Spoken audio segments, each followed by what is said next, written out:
Okay, we are live, ladies and gentlemen. Welcome back to the Chicago Conservative live stream edition, panel edition.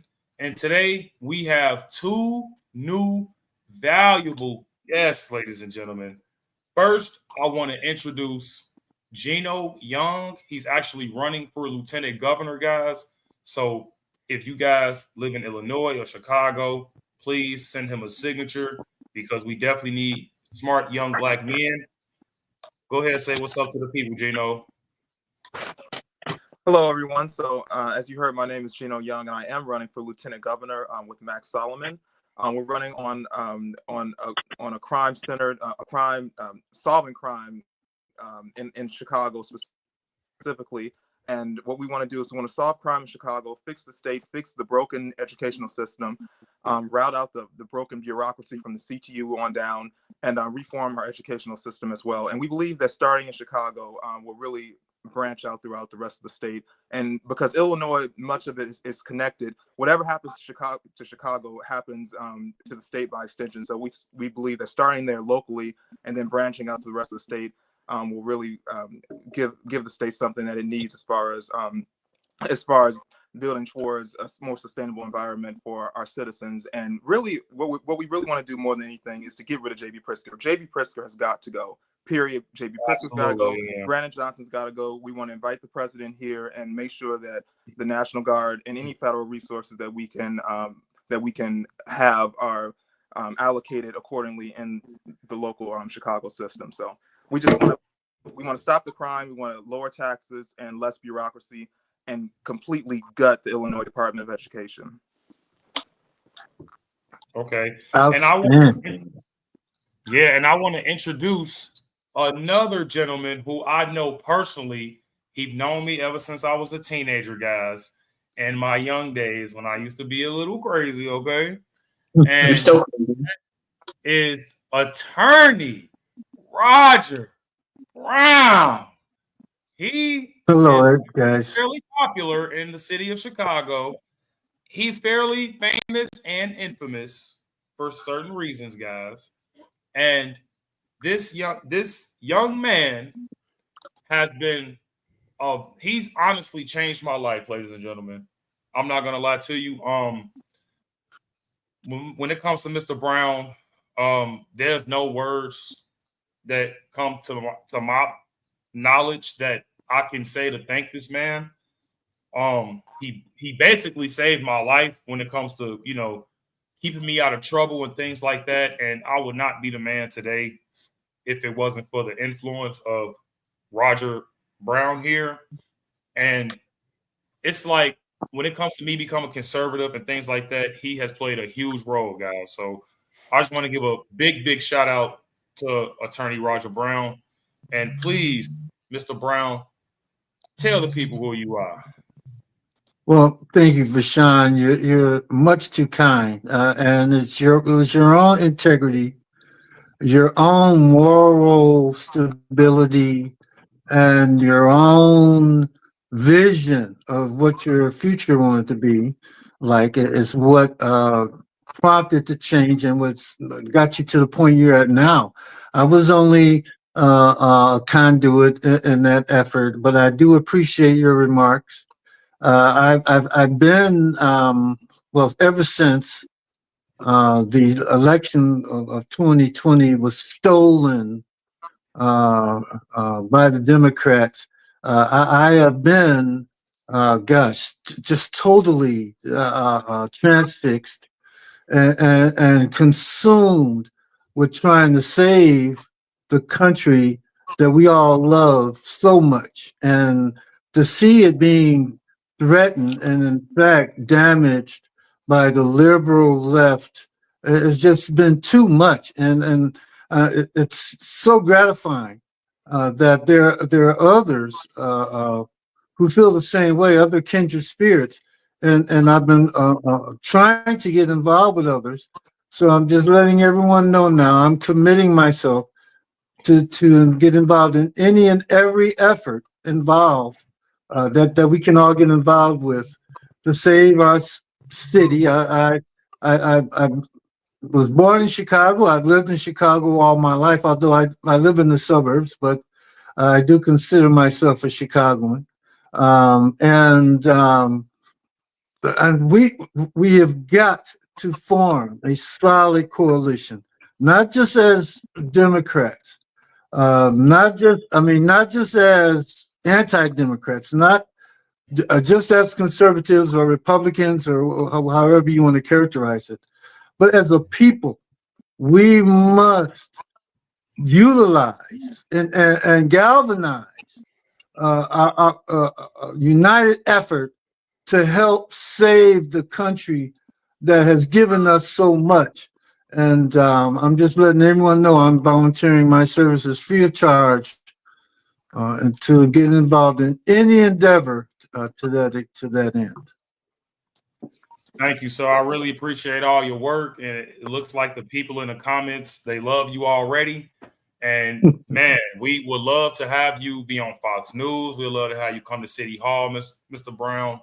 We will really appreciate anything that comes from you, and I really mean that from the You, bottom of my heart. So, you guys, got let's get to the topic today. So, as you guys know, majority of us on the panel we're from Chicago, Illinois, and there has been a lot of controversy when it comes to Donald Trump sending the National Guard to the city of Chicago because it's looked like it's working in Washington, D.C.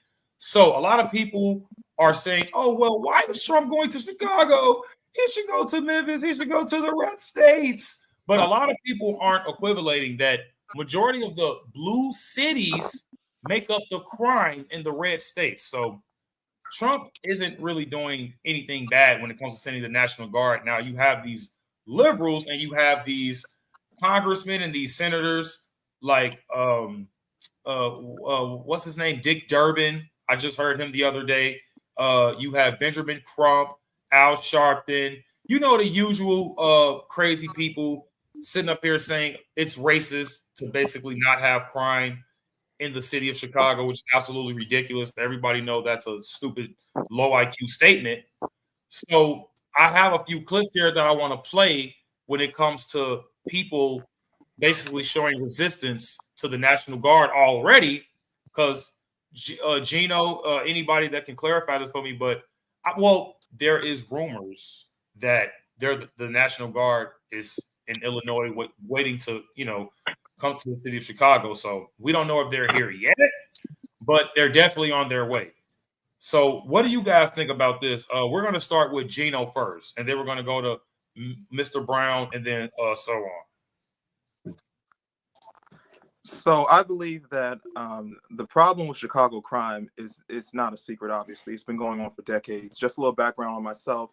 I come from a family of law enforcement individuals. My father worked in CHA. For those of you who don't know, CHA was Chicago's the Chicago Housing Authority. So they dealt with the crime in the projects, Robert Taylor Homes, Altgeld Gardens, Cabrini Green. He was stationed in Robert Taylor Homes. So I've always grown up my entire life hearing stories about Chicago crime and about how it's been a decades old issue stemming back multiple generations. And I believe that many politicians on both sides, Democrat and Republican, have dropped the ball on this issue and fostered this issue that we're seeing here in the city of Chicago.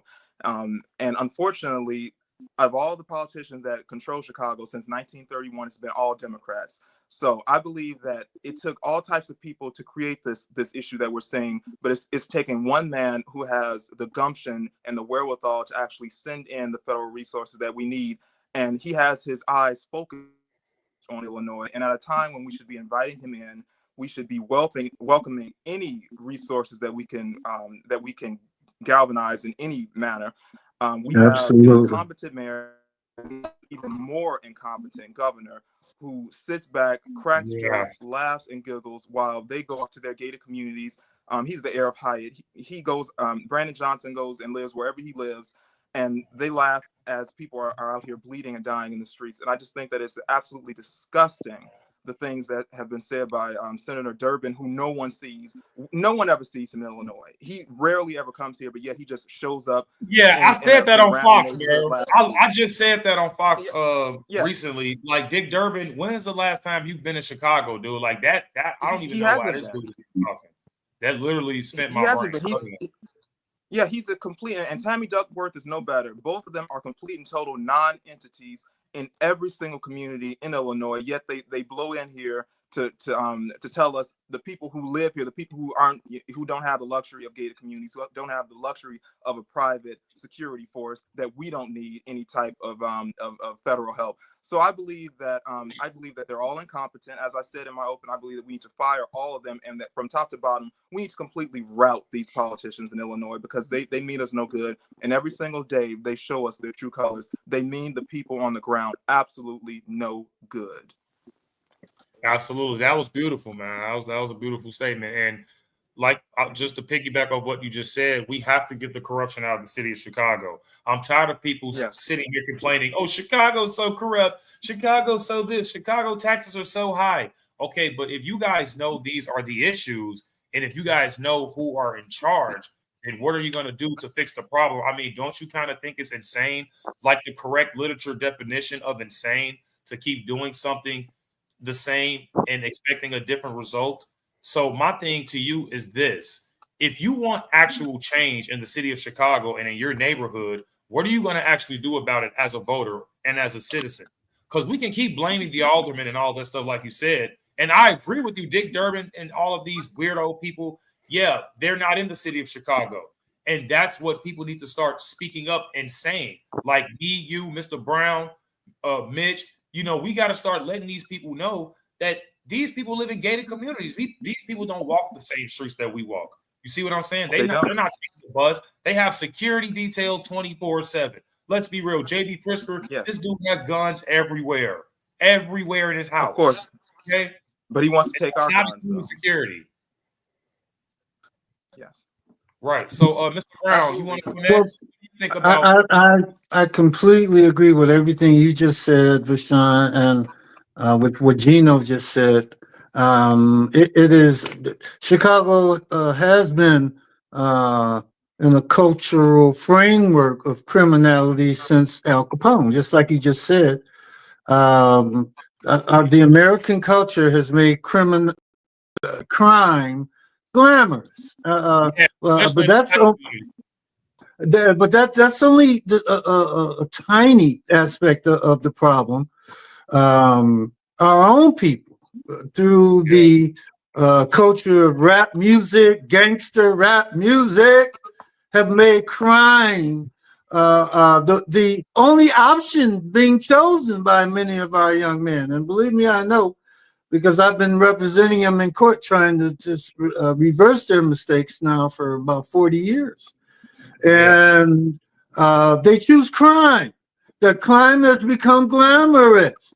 And as much as I don't want to appear to be maligning the culture, because I do love my people and I do love our cultural beauty of the beautiful things our culture has given to mankind. But there's absolutely no doubt that we're in a culture that says, oh, it's okay to commit crimes. It's glamorous. You may drive a Bentley tomorrow, or these sorts of things. And the problem has to be attacked at that level. Yes, we must have government intervention as well, which means harsher penalties for juveniles, which is what the new Attorney General in D.C. is saying. But as a race, we must stop coddling our youth and make and because it's culturally, it's a phenomena. No, it will ruin your life, and those are the issues that we have to address. But again, first it must start with government. How wonderful would it be if the mayor resuscitated everything we've just said in this in your interview, in your um, meeting today, Vashawn? What if the mayor said some of these things? Maybe it would have an impact. But to ignore the problem completely is just going to perpetuate it, unfortunately. I agree 100%. And Mr. Brown, you make a fabulous point when it comes to the black community pedestalizing crime. We've been doing this since what, the 80s, since the 90s. Oh, that's the Yeah. police from the Yes. underground. It's Yes. like back in the day, and it's not just rap music, of course. It's a lot of things when it comes like the like black humor. You know, you got the comedians like Martin Lawrence and all of these other people dressing like women, basically trying to normalize femininity in the black community, which is not okay. And I would still say, even in 2025, that a lot of black people are conservative when it comes to men being men and women being women. So I definitely agree when it comes to that. But Mr. Brown, before we move to Mitch, when it comes to his thoughts, do you think that black people, and it's just me and you talking for right now, do you think that black people are the basically the tokens of virtue signaling, and when it comes to all of the progressive, um, all of the progressive policies and the Black Lives Matter and things like Ab- that, like Absolutely. And I'm so glad you brought up the subject. We are the primary. We are the fundamental face of everything the left is trying to perpetuate. Because I tell you, regardless of the ridiculousness of any of their views, men and women's sports, Supreme Court justice not being able to define what a woman is, despite all of those things, they can right, always stand on the platform of, see, the United States put you guys in chains. And so therefore you have a right to be forever and forever hate in a state of hatred towards not only quote unquote white people, but your own country. And they're using that to propel themselves and their agendas because, hey, we're like black people too. And you name the group, and they are embracing and riding along on the coattails of that philosophy that includes gays, women, you name Islamists, everyone will have put on a black face to justify their own philosophies about what's wrong with America and why America has to be considered a terrible place. And as black people, it seems it's my dream for us to shed that and say, listen, no, I'm not part of your ideology. I love my country. My right, country has atoned 1,000 times for what has happened in the past. I'm right. not So going to hold an entire country accountable for what a small segment of the country may have been involved in. And okay, boy, Mr. I would love to Brown, see the day we do Mr. that as a Brown, race. hold on. I see an interesting comment, and it is pretty interesting. So I gotta shout it out. And white Please. people might say, nah, it's Karen's. Now, can we say that white liberals do play a part in that? Yes, they do. But when it comes to actually like asserting the violence behind it, Mm, let's be mm. honest. Let's look at the statistics, guys. Yes, when it comes to the the stuff being funded and the protests and things like that, yeah, we can see white liberals, and that's actually going to be the first video here. But we have to be honest. When it comes to asserting the violence and the damage, it's gonna be majority black folk, especially when it comes to these organizations like Black Lives Matter and Antifa, when they use people's emotions like this fake made up trauma, like, oh, you were a slave, and so you have to fight against white people, like, and it's like, it's insane how they just brain It's into doing totally this. insane, totally insane. And people like Jasmine Crockett and all the others you mentioned, they're going to remain on that soapbox for as long as they can And unfortunately, 75% of black people will still follow along with that tired, worn out perspective on on how blacks in America are still being oppressed. And boy, how wonderful would it be if 75% of blacks in America said, no, I love my country. This country has given me so much. It has atoned for all of the failures in the past, and it still is the best place in the world to be. Boy, Okay. if black people was Oh, a I'm sorry. race for to do that, I'm sorry, go ahead. No, no. I just wanted to get to the rest of the panel. But you cooking though, Mr. Hmm. Brown. Trust me, definitely cooking. So Mitch, what do you think about the subject? Hey, can you hear me okay? Yeah, you good. You Yeah. good. Okay. All right. Is that better now? All right. What was the subject matter again? Because I listened to So so many others. basically, We kind of went off liberals. topic. So basically, liberals in Chicago, and you got Oh yeah. local politicians, like Trudy Garcia, Carlos Rosa, Byron Cicho Lopez, Brandon Johnson, the usual. They're basically trying to fight against Donald Trump when it comes to sending the National Guard, and he's Yeah. basically Okay. they're amping up the people of Chicago now to fight against government officials. So, what do you think about that? I find it, Rashawn, I find it highly amazing that Brandon Johnson, the dark-skinned brother that he is, growing up supposedly when he grew up out west or something, is sitting up there fighting against the helpfulness of somebody that's not a part of your team. You sit up here and you say you don't want them to stop crime in Chicago when it's 90, what is it, 80 something to 90 some percent affects people like that look like us? Is Mhm. that about the right number? 80 something to 90% of murders is black people in Chicago? Is Yeah, that it's close? Am I close? outrageous. It's outrageous. It's, Yo, so hey, Squid. I Oh find yeah, it. Squid is a fact checker too now. By the way, Yeah, Squid's guys. fact checked it. Even though the numbers will be off a little bit, they might say 60. But every time we turn on the news out here, it's black man gets shot on 37th and somewhere. Black man gets shot on 76 and Essex over east. Then you got something that happened in this, and then Terrortown, and then this, and then that.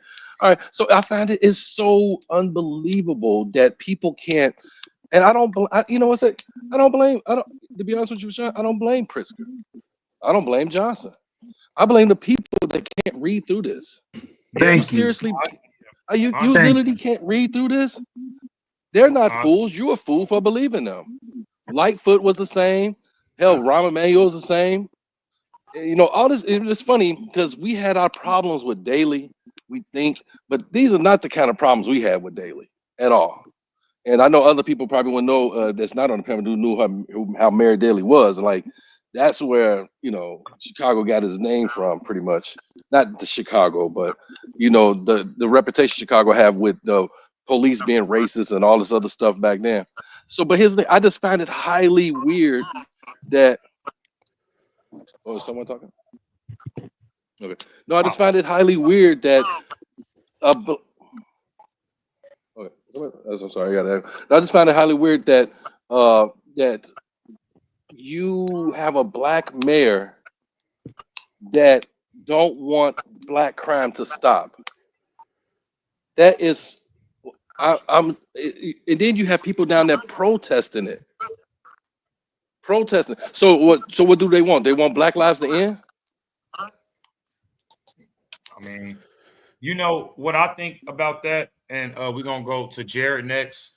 Is they need things like fearmonger to Well, we stay know this. We when it know. comes And to I end up. blame the people. I don't blame the people, Bashan. I don't blame the people for voting for. I blame people that's letting this glide. It's us six talking on here. I'm like, imagine like this shouldn't even be a conversation. No, you're right. Absolutely, it should not be. It shouldn't have to Um, be a debate. Yes, yes. And the murder rate's down. So it's supposed we only had like what 285 homicides this year, and that's the ones they don't report on the expressways. Those are the ones they don't report as other stabbings or they don't report this. But the murder rate is usually what 500, 480, 600. It's always been the 400 and 500 race. Now it's down to like the 2 something, and they still. I mean, that's still a problem. That's a hell of Well, a yeah, problem. has been recently revealed that they're fudging the numbers for Yeah, all of the blue We cities. know. yeah. Oh, really? So we was talking about that. I believe we all was talking about this subject. So when it comes down to them fidgeting numbers, like Mr. Brown said, they clearly caught deception in them doing this in Washington, D.C., which actually made Trump want to send a National Guard to begin with, right, Jared? So Yeah. they were basically making felonies misdemeanors. So let's say a woman was attacked by a man and she was brutally beaten in the hospital. I mean, me personally, I think that's like attempt murder if like she's beaten so bad to where like she could like she's choking on her own blood in the hospital. Like, come on, Absolutely. you're trying to kill the woman, dude. Like, what's wrong with you? So it's like you're taking you're taking away from the victim when you make these crimes lesser. So what I mean by that is when, okay, let's say the example with the woman being beat, right? They would make something like that, like a first degree felony. They would make it into something like a misdemeanor, like basically disruption in the I don't know, like disruption or something like that, which is bullshit in my eyes. Or I don't know, Absolutely. disturbing the peace because it happened in public. Absolutely. You see what I'm saying? So it's disturbing the peace when a dude beat the hell out of a woman and now she's in the hospital basically unconscious. This woman, I think, had kids, by the way. I don't even think this woman was from Chicago. You see what I'm saying? And that's why tourist money and our revenue drops so much when it comes to these violent criminals here in Chicago. So my thing is this with J.B. Pritzker and Brandon Johnson, they don't have an answer to crime at all. Lori Lightfoot, these leaders who, let's be honest, these white liberals and black people vote in, like, Yes. it has to be a change here because now it's just looking like we want to die. And we're going to get into this video in a second after we get to Jared and Squid. But Jared, what do you think about this crazy nonsense? Well, I've been fascinated by this ever since I heard about, all these groups that have been like you guys are doing, trying to change Chicago into a Republican place, or just move it more red, move it in a different direction than it's been going for all these years. And I think it's fascinating what y'all are talking about. It's a generational change that you're trying to reverse. And generational change is very, very hard. Mr. Brown, you talked about back in the Al Capone days, that's the corruption side of it, that it's gone on for that long. And so for people that watch this, that say, okay, well, here's some folks that are discussing what's going on in Chicago, understand the scope and the difficulty behind all of this. This is the uphill fight that you guys are fighting.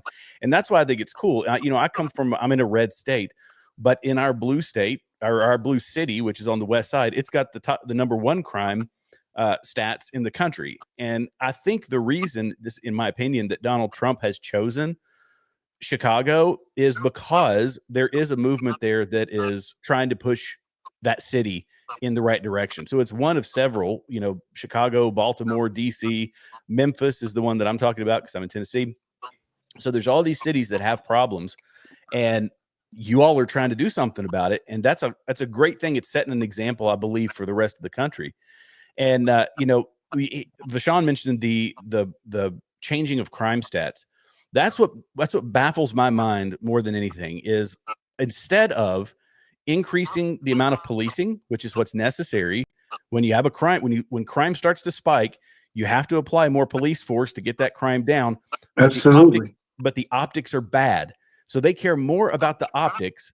And instead they say, well, let's move the goalpost. How about we make, instead of like they did in California, instead of making it $500 a felony, let's make it $1,000 a felony. And hopefully we won't arrest as many people. Let's, give more leniency to people who do. And hold the parents accountable. Hold the parents accountable as well. Sorry, guys. I'm trying to ask somebody else, though. But I like that statement, though. I agree with everything was just said. Yeah. And so we have cooking more. He's cooking more than Mitch's fireplace right now, guys. Look, Jared. But no, it's, we have to be aware of that. And the people that live in these cities, you've got to know and pay attention to the news. When you see that crime stats are going down, okay, has policing changed? What's the shift? And if it's because they're tweaking the stats like they did in DC, everybody's got a responsibility to come out and call out the city leadership. So I think it's really cool what's going on in Chicago. I mean, it's bad, obviously, the situation you're in, but the culture is changing, and it's a huge uphill battle. But obviously, from what I've heard, there's a lot of good people out there trying to fight it. So we are fighting. We're going to get it there. Yeah, huge uphill battle, Jared. That's an understatement, dude. Yeah. I mean, think about it. It's only like 6 of us. Supposedly, it's 92%. Yeah, unfortunately, that's it's 92. So it's like 8% of us actually have some kind of basic common sense. Like, this is crazy. Like, and I hate to say it like that because it's like liberals, Democrats used to have a lot of common sense, some common sense, not a lot, but a decent amount of common sense. But ever since 2016, maybe since Barack 2008, they just went way overboard. Especially with the gender change and the sexuality stuff, that's what really took it overboard. Well, and the victim mentality, that's the thing that has been injected into liberal politics. And so if the algorithm is feeding you the left stuff because that's what you're watching, then you start injecting this victim mentality. It's a very easy trap to fall into for anybody. It doesn't matter, who you are. And I know this in, even in poor white parts of the country. This is something that, there's some very, very rural areas that I used to be in, very rural areas when I was in recruiting in the Army. And it's that victim mentality. It's okay. Well, now I don't have to take responsibility. I can put it on somebody else. And that takes all the weight off of my shoulders. And all I got to do is keep voting the same way. And I can blame them as opposed to saying, well, now I need to fix something within myself. And that can only be fixed by positive examples like you all. I think it'd be fixed with age too. Because I think the older you get, the more conservative you get. Because I guarantee you, when I was 20, I did not think the way I am now. Yeah. Well, yeah. And that's because I didn't grow up around that either. So. Yeah. I didn't grow up around no conservatives either. So, but it's a damn shame because I talked to a guy that was clearly maybe 60-some years old today, towing his car, and like it's just like, oh man, like you try to talk to these people, and they didn't want to start a conversation. You're just like, can you believe Trump sending troops to Chicago? I'm like, yeah, that's pretty good, right? He's like, why? And they just talked to him. It's like, it's authoritative state. I'm like, well, do you want to die from a carjacking, or do you want something to happen to you? And then they can't they can't rationalize with logic. Now it's like, well, wait a minute, I don't want that to happen. Well, and I think too that old idiots. That's crazy. 60-some years old. I'm 44, and I started thinking like this in my late 20s, early 30s, and I'm just like, nobody. I think it's sad because people are going to be like this their entire life. Well, I think it's people having a little bit of foresight. Like you've got to have foresight and have a goal. It's like going through life. If you don't have a goal that you're working towards, you're just kind of floating in the breeze. And it's the same way with a city. Okay, people have lived generationally in this circumstance. They're being told by a liberal media that, well, this is all that there is. It's because of these people over here. All you got to do is vote for me, and I'm going to fix it. And nobody ever does. So they've got to see that if tourism is going to start building back up in Chicago, I know Vashant's talked about it several times, that tourism has taken a hit and that the economy has taken a hit. Understand that on the other side of that is more prosperity and more opportunity for everybody, more jobs for everybody, but you have to have security. Security is it's so painfully obvious that that is what's necessary if anybody's going to come and invest significant quantities in a city like Chicago. So have foresight.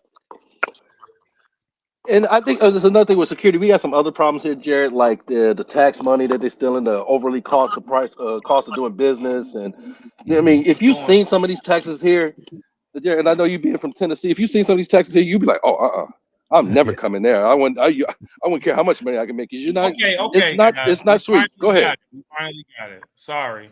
Here she go. Hey, Nicole. Hi. Hello. Guys. Hi. So Hold on, we got to do another introduction, guys. This is Nicole. Hello. She is actually running for mayor of Chicago as a Republican, guys. All Get out of right. here. Really? All right. Oh, I'm, yeah. you know Yeah. what?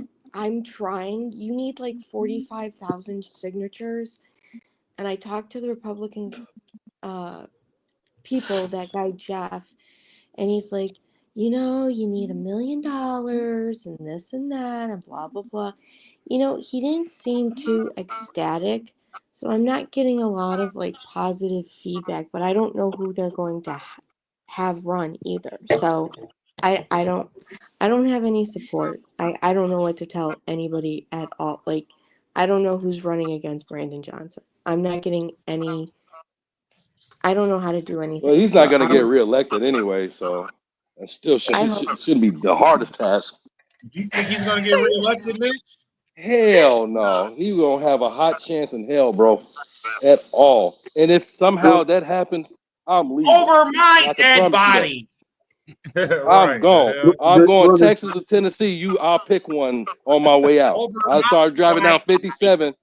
I start driving down 57, and I'll choose either Texas or Tennessee. Guarantee that. I'm not taking this for another 4 years. You know what? Texas is really awesome, and I've heard great things about Tennessee. My mom wants to No move to taxes, Tennessee. baby. No That's income like tax. money. you guys Huge should sales move Do tax. over you know here other then. people, Fashawn? And I I don't know love if Texas Squid too. can. Hold on a second, Fashawn, real quick. I don't know if Squid want to look this up. Do you know, like, for the amount of money we pay up here, other people you can go live a great life in where, like, Tennessee, parts of Texas. What's another state? Maybe Battle. in Kentucky. Yeah, bro. We sit up here. I seen some houses. My buddy wanted to go get a house because he works for the city and he makes good money. They want $329,000 for a 3-bedroom house in the hood. Right. Do you know So what you could guys, buy for? Yeah. right. Hold on. Go ahead, Let's get Michelle. the squid. I'm sorry, Mitch. Let's get the squid, Yeah. and then we're gonna roll this clip. Go ahead, squid. Well, I'll tell you what. It's just what I do have to say is I'm gonna basically just add to what Jared was saying. A lot of people have been having like victim mentality and whatnot, and especially when it comes to like the cops. Because I heard there was like another shooting with the cops Yeah. because this woman pulled a knife on them. Right. They And that's tased her.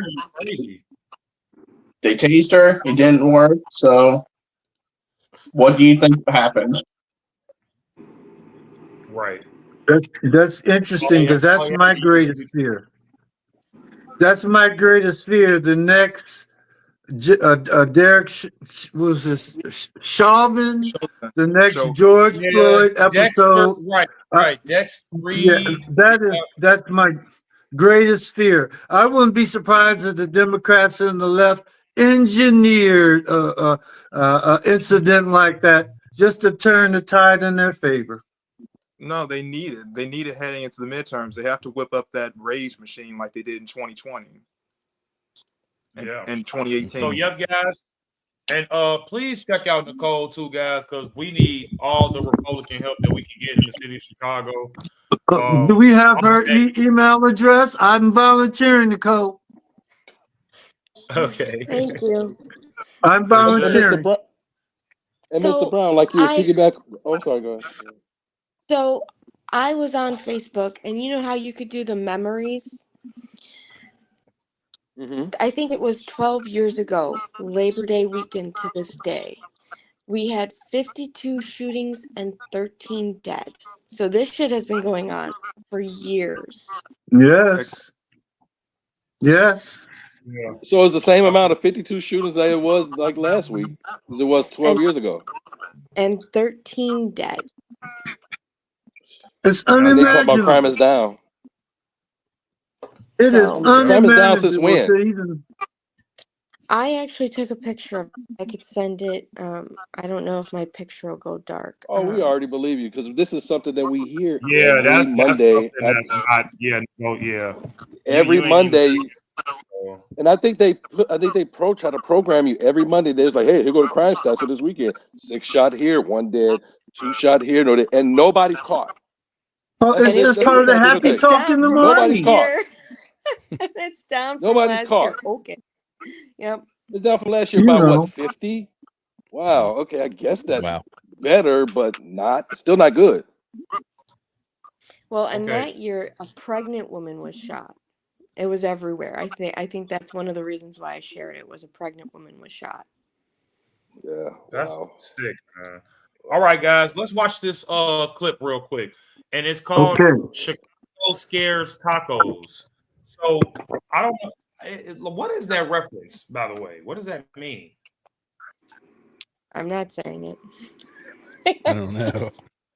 I got no idea. Oh, It's I probably have talking no about idea. scaring them immigrants. I'm not I sure. think we But all know what it means. It's just not appropriate. But Let's see what it. No, Go ahead, roll I that, generally don't Sean. know. I'm not sure. Roll We'll that. find out before this live stream ends, though. Hey, Squid, fact check. But we better start. What? The taco reference. What does it mean? Let me see. But all right. While Squid fact checks, guys, we're gonna watch this clip. Okay. I mean, if I can find it, I'll let you know. Yeah, for sure. All right. See, we got a fact checker now, guys. Let's go. We going up in the world. Well, he's backing down about moving the guard into Chicago. Yeah. He's gotten all kinds of backlash about it. And I'm sure his people have told him, look, if you start taking the guard into Chicago, they're not going to peacefully protest. They're going to fight back. And unless you're ready to deal with that, you better keep your ass out of Chicago. Yeah. Well, he's come out and said that he doesn't want to go where he's not invited. And that even though they're crooked, they've got a crooked governor and crooked mayor and so much crime in that city, he's not going to go unless he's invited. Even though he was just saying all these African-American women in their red hats have been saying, please, sir, please come help. What?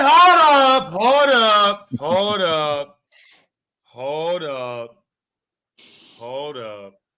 I is he think even they from talking. Chicago? I think this lady is talking about Zoe and Danny, guys. Oh no, I like Danielle. She's coming at Flip Red, man. This old ass libtard lady. It's always a white liberal woman. This is crazy. Always. Hey, bro, Did she always really? one that don't live with us. I bet if she would have lived in 49th and Federal and the damn projects, she wouldn't be. Wow, Unreal. that is Well, insane. Look that's at a her cushy. coincidence. Hey, Sean, look at her cushy backyard and look how she's so safe in her neighborhood. Her I heart bet she just haven't looks heard a like it's gunshot. total. I bet she haven't heard She a just look like her gunshot heart in her is- neighborhood, and I bet she never heard a gunshot in her neighborhood. I Well, bet she never seen crackheads down the street. I was going to say, in her defense, if she sounds like she's from some place like Tennessee, she probably hears a lot of gunshots. We do around here. She sound like she's Southern. Jesus Christ. We hear them all the time, but it's not because we're in As danger. long as they're not coming towards you, Jared. That's a what difference. I'm saying. You can down in Tennessee, you can hear gunshots all the time, but it's not because you're in any trouble or any danger. She sounds She does sound Southern. Look at that nose. Look at that nose. She looks like she Oh, look at has that one of schnoz. So She sound like she a bagel locks. Bagel locks eater. I feel like I can talk all the crap I want about anybody else who's not from here. You're like, hey, fuck you. Or is that literally. just me? Let's finish this clip, guys. This lady is insane. And so much crime in that city, he's not going to go unless he's invited. Even though he was just saying all these African-American women in their red hats have been saying, please, sir, please come help us in Chicago with all of our crime. Bullshit. Yeah. But he knows. He knows if he goes in Chicago, it's going to blow up. And he's scared. So Chicago, you've got excellent pizza. You've got excellent hot dogs. And you've got one scared taco. Good for you. Good. What the hell does that mean? Okay. So that's my point right there, Mitch. So first of all, Taco. she quoted Danielle and Zoe saying that, Yeah. and I hope they see this video so they can cook this old ass. Can you fart. get in contact with But them, for Sean? send them, I'll send it to them. I'll send them the clip. I'll Man, clip it. dude. Trust me. That raggedy My old thing bitch. is, like, she says, she says that. Let me remove this devil. Sorry. She says that there are ladies in red hats. She said there are ladies in red hats basically asking for Trump to come and basically, you know, fix up crime and stuff like that. But she didn't really have a reason to basically argue why they shouldn't, you know, basically come to the city of Chicago. So what she do? She bring up hot dogs. She bring up fucking chicken. She bring up Useless tacos shit. like a dumbass. You know what I'm saying? This is why it doesn't matter how much the right fights when it comes to them fighting with amongst each other. The Democratic Party is cooked. This is why I still feel like we won't lose the midterms, because these people are too far gone. These people are insane. These people still think that women can be men and men can be women. So until they get their head out of their asses, then I believe as a Republican, we don't have anything to worry. You guys think? Thank you. Thank Unless you. they steal it again. I mean, yeah, that I think that's the big question. We've got a lot of divides in the Republican Party, but you know, I don't know. I feel like our divides are getting pretty heated too. So it's almost like we're in this 3-party system territory. You know, as it comes to the national election, and I can never. I'm a bad judge of people in the middle. You know, people that kind of toe that line that'll vote one way or the other, which I've always found interesting, especially now that we've got such polarized, you know, positions on things. So Right. yeah, I don't know. And it's not about Republican or Democrat either, by the way, guys. It's about the oligarchy and it's about these lobbies. It's about who has the most money. And you know, a lot of people know that, you know, these congressmen and these senators, they get paid off to get certain laws passed and stuff like that. These are the people who we really need to start targeting, the people who have influence on our government. Even the people in America, whether that's China, whether that's Ukraine, whether that's Israel. Okay, guys, it doesn't Qatar. matter where that right. It doesn't really matter where the country lies. Okay, even Qatar. Okay, guys, even Qatar. All right, Middle East. I'm tired of people getting bought by other freaking countries. It's insane to me how we are still going through this in 2025 as a country in the United States. It's insane. Wow, what a great point. And guess who's the most famous of all who was bought? Former President Joe Biden. Oh, He yeah. is the his whole the family. archetype of what you're talking about. Party, the CCP, they have, and the Ukrainian lobby, they have all sorts of money into the Bidens. Jill Biden, Sarah Biden, Joe Biden, Hunter Biden. We all know. But it's not They just were all puppets of the Chinese government. The Chinese government ran our country under Joe Biden, and they were almost successful. Well, I don't think they were almost successful in getting Kamala Harris elected, but it was too close for comfort. It was, because and they still cheated this time, but they just, I think they knew if they tried to pull some shit like they did in 2020, this country would have set up. Oh man, I think they knew they couldn't do it. Because 2020 was egregious what they did. And it was so obvious. It was so obvious. It was so obvious. It's so obvious. It's like even people that voted for Biden knew. It's like, yeah, we know we cheated, but we couldn't have Trump in there. Like what? And then you live this crappy life for 4 years, and then you want to blame it on Trump when he's not even president. It's so mind-boggling. It's such a mind screw every day. Watching the news. That's why I don't watch the news no more. I mean, watch YouTube. No one is watching it either.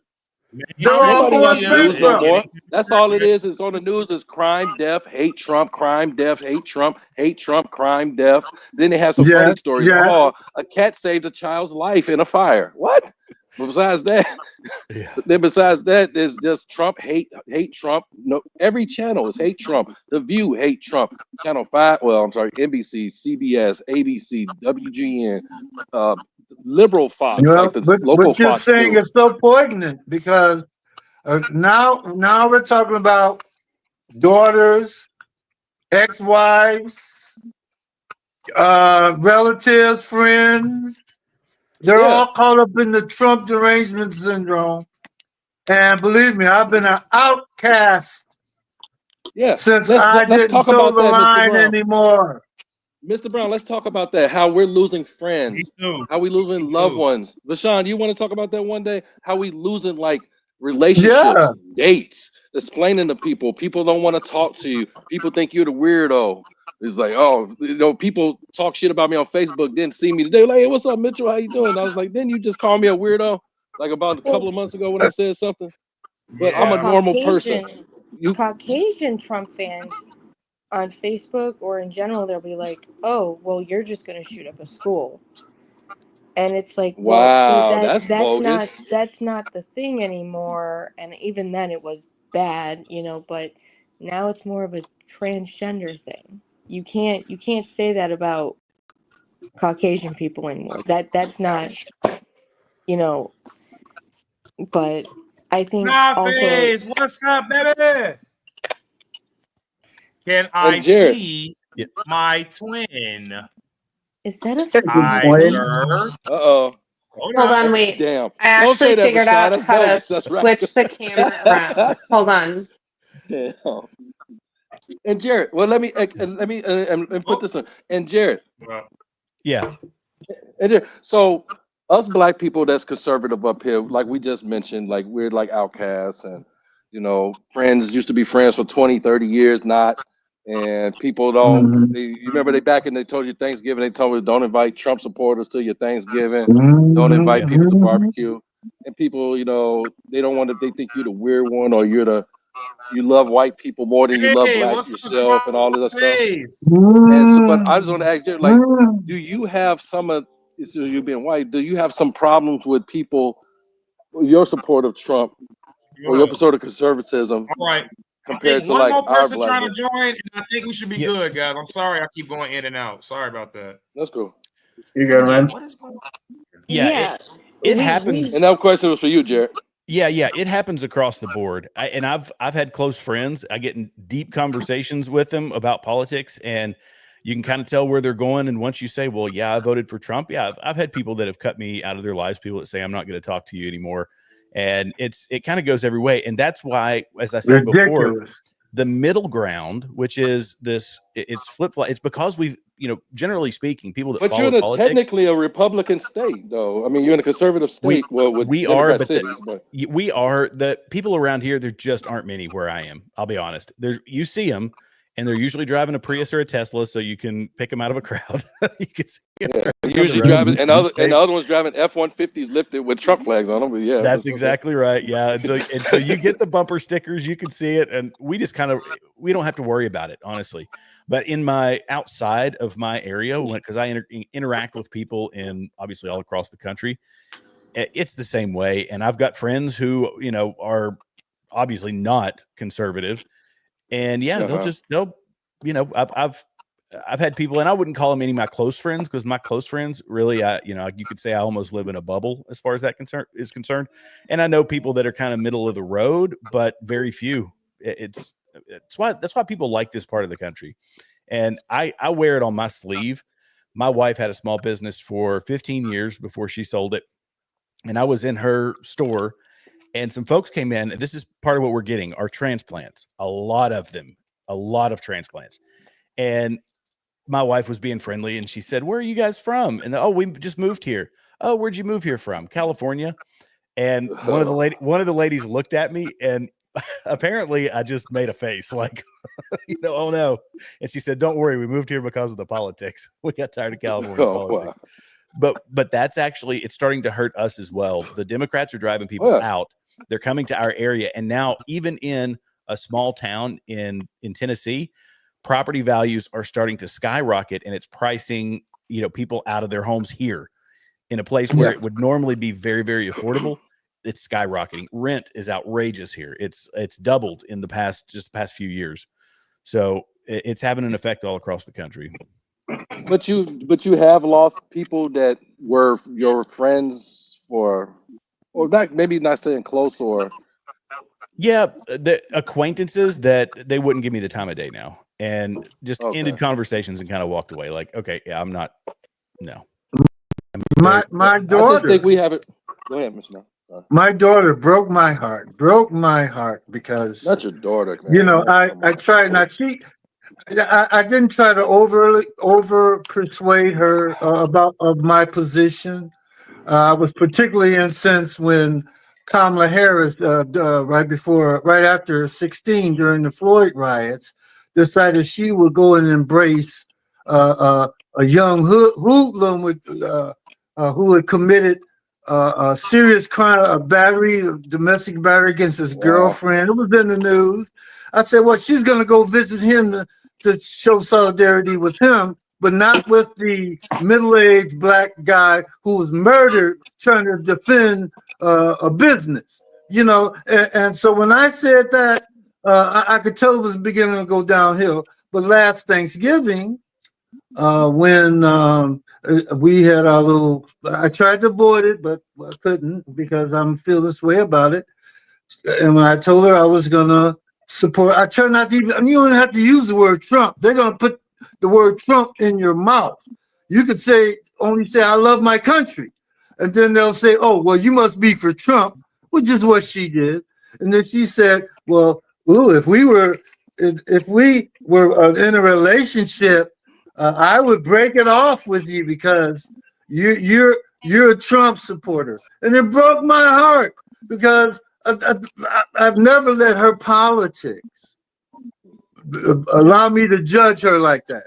And it caused a huge rift, between us, not to mention her mother, who was a rabid anti-Trumper, almost picked up a knife from the table we were sitting at and was going to stab me because of it.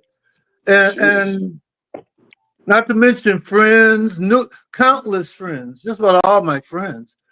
I was starving for a kindred spirit who was conservative, but to no avail.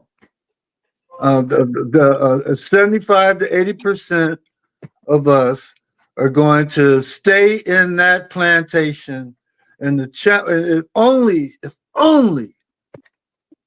we could just show a little bit more love towards the country. Whenever they would bring up Trump, it was always Trump. I would always say, well, what about the country? What about the country? I didn't mention the word Trump, but that kind of logic escapes them. Mr. Brown, do you think that this is a great divide of us African American people with this political scene here? I think it was. I think it was a lot worse before now. I think what we're doing now is a manifestation that it is better, and that there are a lot of. I'm stunned sometimes to hear and see many of us who are not liberals, who are not leftists, and who have the common sense to see that being conservative and voting for Donald Trump was the best thing for the country and for themselves. Mr. Brown, I'm sorry, guys. Oh, good. I'm sorry. I'm trying to get everybody in, but I don't know. It's a lot of people connections are really, really bad. I've been trying to do the best I could. That's why my camera kind of been off. But Gino, you might want to put your data on, bro. You might want to use some data. I'm sorry, bro. I try to do the best I can, but I'm gonna keep adding you in. Jared, I have a question. How much is rent in Tennessee? You said you live in? Like, what's how much is it? Around $2,000 a month. Keeps Depends going on in the place. We just moved back from Texas to Chicago because we're a military family. Our family lives here in Chicago, but my husband, did a little while in Texas.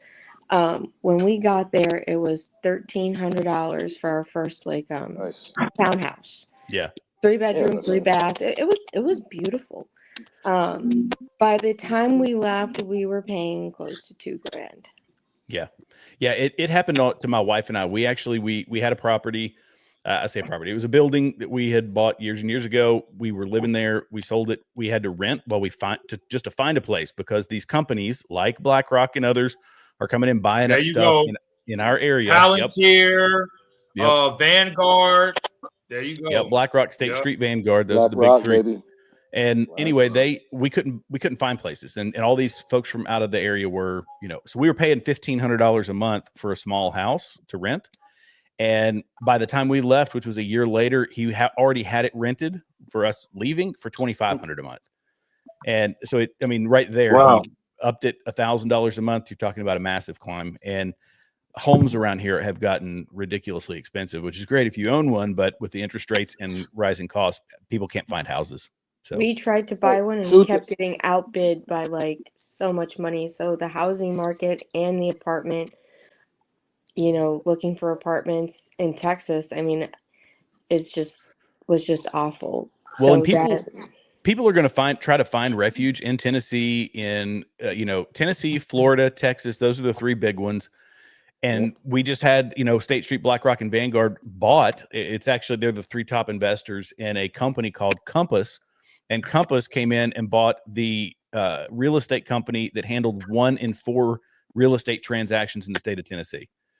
They had a quarter of the market in real estate. They came in and bought it. They're making money coming and going, and they're buying properties as well to try and price people out of it. So they want to do this. I think that if there's an exodus from Chicago, which I haven't seen a ton of people in our area from Chicago, mostly from New York and California, but if there's an exodus, they want to lock people into wherever they are. I think that's what they're trying to do. They want. I think there has been an exodus of Chicago going on. Gino. It's just been happening slowly. Hold on, guys. Hold on. Yeah, I believe Gino, it was Gino the whole time. Yeah. Yeah, Gino, you got to definitely get some better connection, my guy. You probably got to use some mobile data. I'm trying to keep you in there, but the connection is really, really bad. Mr. Brown, are you I still can there? tell you that my husband and I are absolutely looking to leave Chicago as soon as he's done with his military career in the next, couple of years. But we also want to leave for different reasons, to open up a sanctuary. So we have to look at specific states like Florida and Tennessee. There's a point. We're eventually going to Chicago is a great place.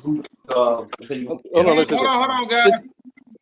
Let Deontay get his word in, and we got another clip that we need to play. But somebody connection, I don't know, somebody, I don't know, man. We'll figure it out. But go ahead, Deontay. Go ahead. Could be mine. You leave in Chicago? No, it's not you. It's not you. No, go ahead, Deontay. I said you leave in Chicago. You said me? Yes, yeah. I live in Chicago. Well, I live like 6 minutes outside of the city, so in a suburb of Chicago. You say you plan on moving away? Hell yeah. Because the reason why I asked that question is I live in Rockford myself. Because you're where? I live in Rockford now. I used to live in Chicago, okay. But now I live in Rockford. No, I want to move out of this fucking state. Like, I don't want to be in Illinois anymore. Like, I'm good. We need you here to help fight Pritzker.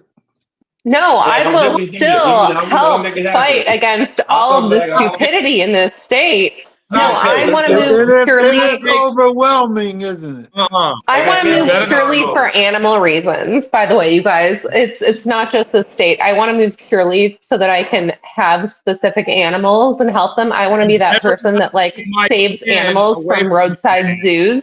And I can't do that in Illinois. I have to live in a state like Tennessee or Arkansas or Florida to be able to own those animals. So it has nothing to do actually with the state, even though the state fucking sucks right now. We'll remind Pritzker that he's losing citizens like you. Well, thank you. People tell him all the time. People are like, dude, People are leaving. People are running away because of you and Brandon. And he's like, no, they're not. And he thinks that we're going to believe him. And what world of delusion are they living in? The world You of know what? delusion Candy. when the You when know he's a what? billionaire. I believe they know that their whole party is on fire, and it's a Just big like this dumpster fire pit. fire. They know it.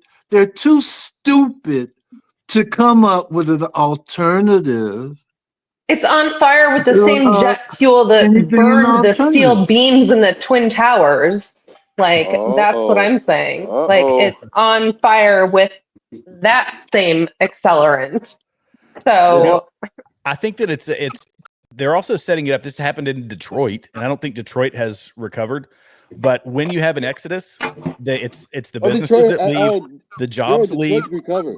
and the only people that's left. This happens in the rural part of the country, like in my part of the country. It's small little coal towns. You know, these companies would start these coal towns, and they would build little, these vibrant little communities, and then Democrats would come in and shut down the coal, and everybody moves except for the people who are too poor to move or too old to move. Well, guess And what you then they're just just run downtown. described? Guess what you just described, my good friend? You just described what is going to happen in New York City Yeah. if they elect Mondami. Yeah. Yeah. Yeah. Yeah, But that guy's an ass. he's socialist. But no, I mean, it's consistent. People don't want to stay where it costs too much and there's a lot of crime. So yeah, when the business leaves, the jobs leave, the people that can afford to leave, and then everybody that's left behind is broke. I mean, that's basically it. And the area becomes a desolate desert town. Yep, blight everywhere, and nobody wants to visit it because it's not safe. Well, and let's think about Chicago. Chicago is their election fraud. Now, I am a regular person, kind of a nobody, a military spouse, kind of pleading my case Yeah. to the. So To, I'm to getting the, actually to look. the, Hold to up. the I'm getting breaking And- news. I'm getting What's that? breaking news right now. I'm getting breaking news for Mr. Dennis. He said he's on his way back to Michigan Avenue. He believed they're getting ready to assemble a protest march, and that actually is relevant to the next video that I'm going to play here. So go ahead, finish your point, Nicole, and we're going to try to get some live footage for Mr. Dennis if we can. Okay. They want Okay. to protest Go ahead. tonight. The first thing you hear when somebody says, I don't like this politician is, well, then you run. I'm trying and I can't. I can't get support, can't get help, can't get anything. And it's like, well, how? You have to be like a fucking millionaire, at least in Chicago. So it is a constant battle. So That's sad because that's what's empowered, lobbyists of all sorts, defense lobbyists and all that. They've made it a millionaire's game to get into politics. And, even in New York, I mean, for the mayor, it takes 8 million is the cap, but they've got people behind the scenes that are fitting the bill for other stuff. There's boatloads of corruption in those big cities. There always have been, and there always will be until the whole system changes. So, and it's people have to remember too, when New York is successful, when Chicago is successful, it helps other parts of the country. Those economies are fueled by jobs in other parts of the country. And if there's industry in a place, it's not just isolated to that one area. It's the truckers that are driving there to haul the stuff from one place to another. It's the tourism. It's the, all this stuff. It impacts, local areas, but other businesses can still benefit from it, especially with the gig economy. If there's a gig economy and some sort of a boom in a place like Chicago, other people can benefit from that. I mean, everybody wins. It's a good point. That's a good point. Hey, Jared. And that's what Trump is trying to demonstrate to the idiots on the left. Super idiot. Jared, do you believe Jared, do you believe that all the people that Jared, do you believe all the people that moved to Tennessee from California and all them other places and this is probably a question for more of the panel anyway. Do you believe that? Oh, serious echo, man. Do you believe like people should stay where they vote for the whole term of how they voted? Well, what do you mean? Like if they come If to you Tennessee? vote Democrat and you voted in California and Democrat in their ways, now all the people from California want to move to Texas and Tennessee. My friend in Texas said they're everywhere. In Yeah, Arizona, Texas, and Tennessee. That's one of the three hotspots. They won't go to Florida, but they go to Arizona, Texas, Tennessee. They go to the closer places where it's still warm. sure. Yeah, there's But it's the locust effect is kind of what I call it. So nice. you burn it to the ground and then you move to greener pastures and you burn that to the ground. There is some of that, but what I found, at least in my part of the country, is they came here because of the politics. So they're not necessarily voting that way. That doesn't mean all of them are that case. And we've are had you sure? Well, so this is what they'll tell Yeah. you Hey, yo, face to Mitch. face. Yep. Yep. Now, Mitch, the you voting gotta wise, turn your mic down, bro. Hold on, right quick. Okay. Yo, Mitch, you gotta turn your mic down, bro. I think your mic is like way too high. You heard me? Yeah, I think he did. I think he muted. Turn it down? I think he's muted. Yeah, I think he muted now, but yeah, because that echo is kind of crazy. But go ahead, Jared. Continue before we play the clip. Yeah, so I was going to say that's what most people say is they say we came here because we didn't like California politics and we wanted to find another place. If it starts changing in a deeply red area like this, I think that's something that we can keep an eye on because we're a smaller area. But in Nashville, they're coming into Nashville in droves because that's where a lot of the industry is, and Nashville is turning very blue. Nobody goes to Memphis because Memphis is dangerous. Yes, Nashville is very dangerously blue. Yep, dangerously blue. And it spreads out from there because as Nashville grows and more industry comes, they get out into the suburbs, they expand their influence and their reach, and then you start having, rural areas in Tennessee that are still red, but you look at the whole country. The whole country is red except around the cities. And when Tennessee starts going, shifting purple, it's wildly dangerous. Like wildly dangerous. How is Knoxville? Knoxville's still okay, but it's purple. It's purplish, but it's not. It has. I won't even say it's. I guess magenta. Is that would that be the color? That makes me sad. It's moving red towards purple, but it's still pretty safe. Now there's really only two places, Nashville and Memphis. Those are really the blue parts. But people and as the prices go up, this is also what drives them. The prices go up in a place like Nashville. They say, well, I can't afford Nashville. Maybe if I'm doing gig work, I'll go further east. And more people will say, oh, this is great. Let's look at Greenville, Tennessee, or let's look at, Johnson City, Tennessee, or let's look at one of those places where it's still relatively affordable. And they're coming from a place where, like you were talking about, Mitchell, they sold their house for, I know somebody that was in California sold their house for like $850,000. They bought a house and bought multiple rentals to fix them up and make some money. Okay, well, that's pricing everybody else out. One person just took out 4 houses and they're charging the exorbitant rent that everybody else is. So you make it unlivable there. I don't know. That's a long explanation, I guess, to say that they say they're still voting red, but I don't know that I trust it. Well, I'm gratified. I was a nervous wreck before November of last year. I was a nervous wreck. I was afraid we were going to lose our country. I couldn't sleep at night. I wasn't. I knew we was gonna be I mean, I was afraid. I was optimistic that there was enough of us with common sense to not to let it happen, but it came so close to happening in 2020. That I was just in a state of nervousness. I don't think the Democrats will ever win another major. I don't think they're ever going to win another election for 20 years. They're not going to win anything for at least 20 years, 24 years. At least. I wasn't nervous. Am I the only person that just realized that there's a Trump Kenyatta on the screen. Oh, I've been knew that. Yeah, I seen that's they actually did the that a next few clip. times here. This Michigan Avenue Yeah, right so here. let's play this clip, guys. So actually, Okay. protesters are getting ready to basically protest in Chicago against the National Guard when it comes to Donald Trump. And this is very, very controversial because I actually have some pictures to show you guys as well after this. But this is just a 20-second video, guys. So let's watch Would this not be more. incitement of violence? Just ask. Yeah, insurrection for It sure. would. Just wondering. But let's play this clip, guys. Let's just roll this 20-second clip.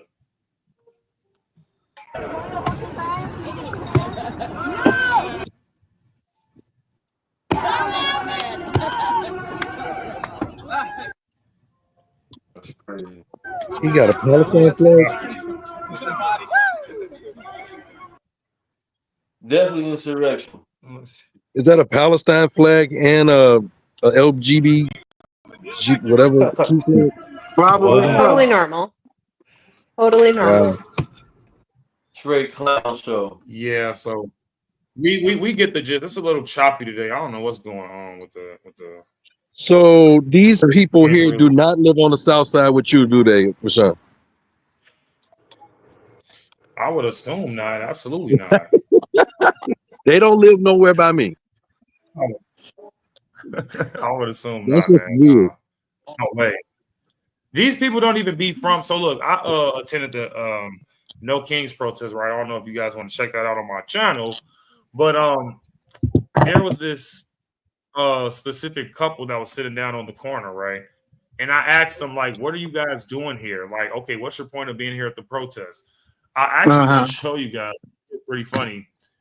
And they were basically was like, oh, I'm just here for the protest. And I'm like, what the hell are you talking about? So basically, you're just here just to, just to be here. These people do not be from Chicago at all. These people be from LA. These people be from Memphis, Tennessee, all over the place. These people aren't from Chicago. You see what I'm saying? So these people just need to go home. I don't know what the hell these people get out of So this. there's a bunch of paid protesters. Right. Have you watched, has anyone watched Nate Friedman cover any of this? He's this kid who does it in New York. He covers all of these like paid Oh protesters yeah, he's on and Fox a he lot, right? exposes them. Oh yeah, What was Yep. that? he's on Fox. They just show him on Fox, right? No idea if he's on Fox. I pay no Oh, okay. attention to mainstream media, but he's this young Jewish kid in New York who exposes all of these paid protesters. Don't get me wrong, I don't think I always agree with him, but he does expose all of these people that he's like, oh, they've been in this protest, and this protest all across the nation. So he does expose all of these people that are like working, and he like sources it back to like, oh, George Soros was like the main funder of this person. So I don't know, Nate Friedman, just a very interesting person if you want to go look at paid protesters. Well, they've been exposed all the time. And they don't even. You ask them whether they're protesting, they can't tell you. Nope. They'll do everything short of telling you, yes, I was paid to be here. Well, no, and a I lot have of no idea them why I'm are here. not even allowed to talk unless they are wearing like certain vests. Like you have to be wearing like a yellow or orange vest, and those are the people that are allowed to actually do the speaking. Everyone else is not allowed to say anything to like anyone who comes up and talks to them. It's very, very weird, but Sounds like a I cult to encourage me. everyone Yeah, the college go look scouts into like it. that too. College scouts like that as well. Hey guys, we got what's really going on in America. Mr. Allen in the building. What's going on? What's really going on in All America? right. Not much. I just got done doing a photography job, so I figure I hop on since I saw you still. Okay, cool. Is he a little choppy, guys, or? Yeah, I think his audio cut out briefly, but Okay. Just to let But you guys yeah, know, guys. just to let you guys know, this CTU will be passing out flyers morning and night to parents about ICE. Right. Wow. Okay, guys. very I want to good. play this Very short good. clip. I want to Be play this prepared. short clip because, like I said, I got boots on the ground in Chicago. Me and Mr. Dennis actually attended this No Kings protest. And, I was asking them questions and things like that. Like, why are you guys here? And, just trying to get some answers. And this is what came out of that, guys. So let's just roll this short little clip here. And y'all are so delusional, bro. Abolish ICE. What did ICE ever do to you? Nothing. Oh, what you got a mask? Why are you wearing a mask? I thought COVID was over. Do you have COVID? Do you got the booster shot? Are you a real person or are you a bot? No, nothing. Just holding a sign. How much did they pay you? Did they pay you guys to be here? No. What? Are you from Chicago? So you just get paid to just sit there and just say nothing in a random spot? I got a camera too, lady. All right. Well, thank you. You come here legally through due process? Yeah, through due process. So you agree? Yeah. So why are you sitting here? I'm here for the protest. Okay. Why you got a mask on? You stupid. Who that? Nobody never even called Trump a king. And y'all are so delusional, bro. Abolish. Sorry, I have to say I love it when you said, "Are you a All bot?" right. Yes, that was great, wasn't it? Look in them fools, bro. That was fantastic, So it's like, by the guys, way. Oh, They look that so was- these stupid. They don't even know people, what they're doing there. Like, I don't know, it's something to do, I guess. think about the Wow. logistics And behind my all that thing stuff. is, That's So hella think about, logistics. oh, the signage. Everything is like all the signage is the same. They've got stations set up for water. They've got, all that, all the things that go behind something like that. I mean, we know it comes from Soros. That's what somebody, I forget who said it. I can't remember if it was Snotface that said it or who, but yeah, it's all funded by George Soros. It's a massive operation. Yeah, Hey, they have a Jared, I mean, breakdown. I didn't say it. Nate Friedman said it. So Yeah. I don't No, want hold to on a second. take credit for Nate Friedman. I take credit for it, but check it out. In 2020, Jared Soros and Pritzker owns a family owns a brick company, and they had pallets of bricks out here busting windows, busting police cars, and they had U-Haul trucks pull up with random signs in it.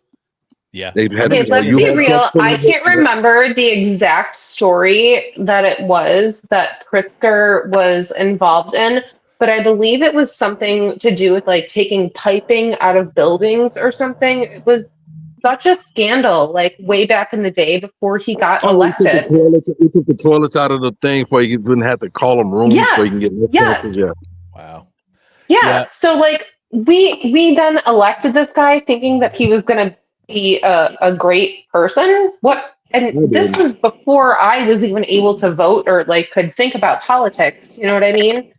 So this is just like absolute insanity to me that this guy got elected to governor. Well, and since USAID has dried up, we know that a lot of that money. I was following some of the rabbit holes. It was very interesting. You can go and search these 501c3s. So if you go to the IRS website, all you got to do is Google search the EIN. So if anybody out there wants to do it for fun, the employment identification number for nonprofits. Mhm. You do a search on the EIN, and it'll show you how much government money they're getting. So when a nonprofit was mentioned in the news about being involved in either immigration or protests or whatever, I go and look them up. And there's nonprofits out there that 3/4 of their money came from the federal government, namely USAID. A lot of them were also helping with this voter registration thing, not to get us too off topic, but the voter registrations across the country for Democrats have plummeted. So here we go. It's like the USAID money is drying up. It's not helping, they're not able to rip us off for it. And it actually has to come out of people like Soros's pocket. Because I think Soros and his son Alex, who's now going to take over the family business of ruining America. This was a key component of their operation was USAID money. Well, So not to get us even more off topic, Oh, Hold on, no, you're good. hold on. But I just want to respond to Jared real quick. So what about Peter Thiel and Palatine? Do you feel the same way? About Peter Thiel, and yeah, so I don't like I was watching a video. He did an interview not too long ago, and he mentioned, he was asked by the interviewer, is his AI system and all that. I don't know a ton about Palantir. I know that it's data analytics. A lot of it's DoD stuff. I'm generally skeptical about AI, regardless of how it's being used. I use it, obviously, so I guess that makes me a hypocrite. But its use in defense applications, I don't necessarily like that. In his interview, he was specifically asked if AI and his use of it in defense projects would be something that is related to the Antichrist, and that was the question that somebody asked. No, I don't like it. I don't trust AI, and I think that these people have started pushing us closer to artificial general intelligence. Which, after artificial general intelligence comes in, it will create itself or turn itself into artificial super intelligence, which has no guardrails and no barriers and controls. That's what I worry about. Peter Thiel doing like a 4-part series on the Antichrist? I don't know if Yeah, he is or not. he's doing like a city to city thing where it's like 8 hours of him talking about what they want to do. And to make it so bad, I invested in Palantir a couple years ago and I actually made good money off of it, but I really didn't know what they wanted to do. Yeah, I'm pretty sure he's like going above and beyond talking about the Antichrist. Well, I think the connections between him and JD Vance, I came out hard against JD Vance. I still don't entirely trust JD Vance, but I don't trust any of them anymore. I don't. It's hard to. Yeah, well, and that's the thing. You can't. Me neither. I don't trust any of them. But the AI thing, it scares me. It really, really scares me. Is this live? It's this today? Completely terrifying. Yeah. I wanted to get into one other thing really quick, just on the 501c3s thing that I think is very, very interesting. I feel like it's like nobody should trust any organization just because they are a 501c3. Yeah. That just doesn't make sense to me because Scientology is a 501c3 and that's a cult. Yeah. So Snotface, can you hold that point? Because you guys actually bring up a good point there when it comes to not trusting anyone, which actually brings me to what's really going on in America. I've actually been considering the Constitutional Party, and it's like, we have to start doing things differently. And when it comes to when it comes to the Constitutional Party is basically keeping our country at our values when it comes to our amendments, our religion, and things like that. And I don't really see anything wrong with that because this is what made America what it is today. So I'm really starting to consider the Constitutional Party, and I'm honestly going to start going with that. Go ahead, Jared. I see you got your hand up. Yeah, I have a point about that. Can I add one more thing to you before he goes? Also, selective Libertarian Party candidates like Mindy Robinson would also be good. I'm not saying all of them, but there are some like Mindy Robinson that are fantastic. Well, I think that's the Libertarian Party is because of its policies. It's been so chaotic.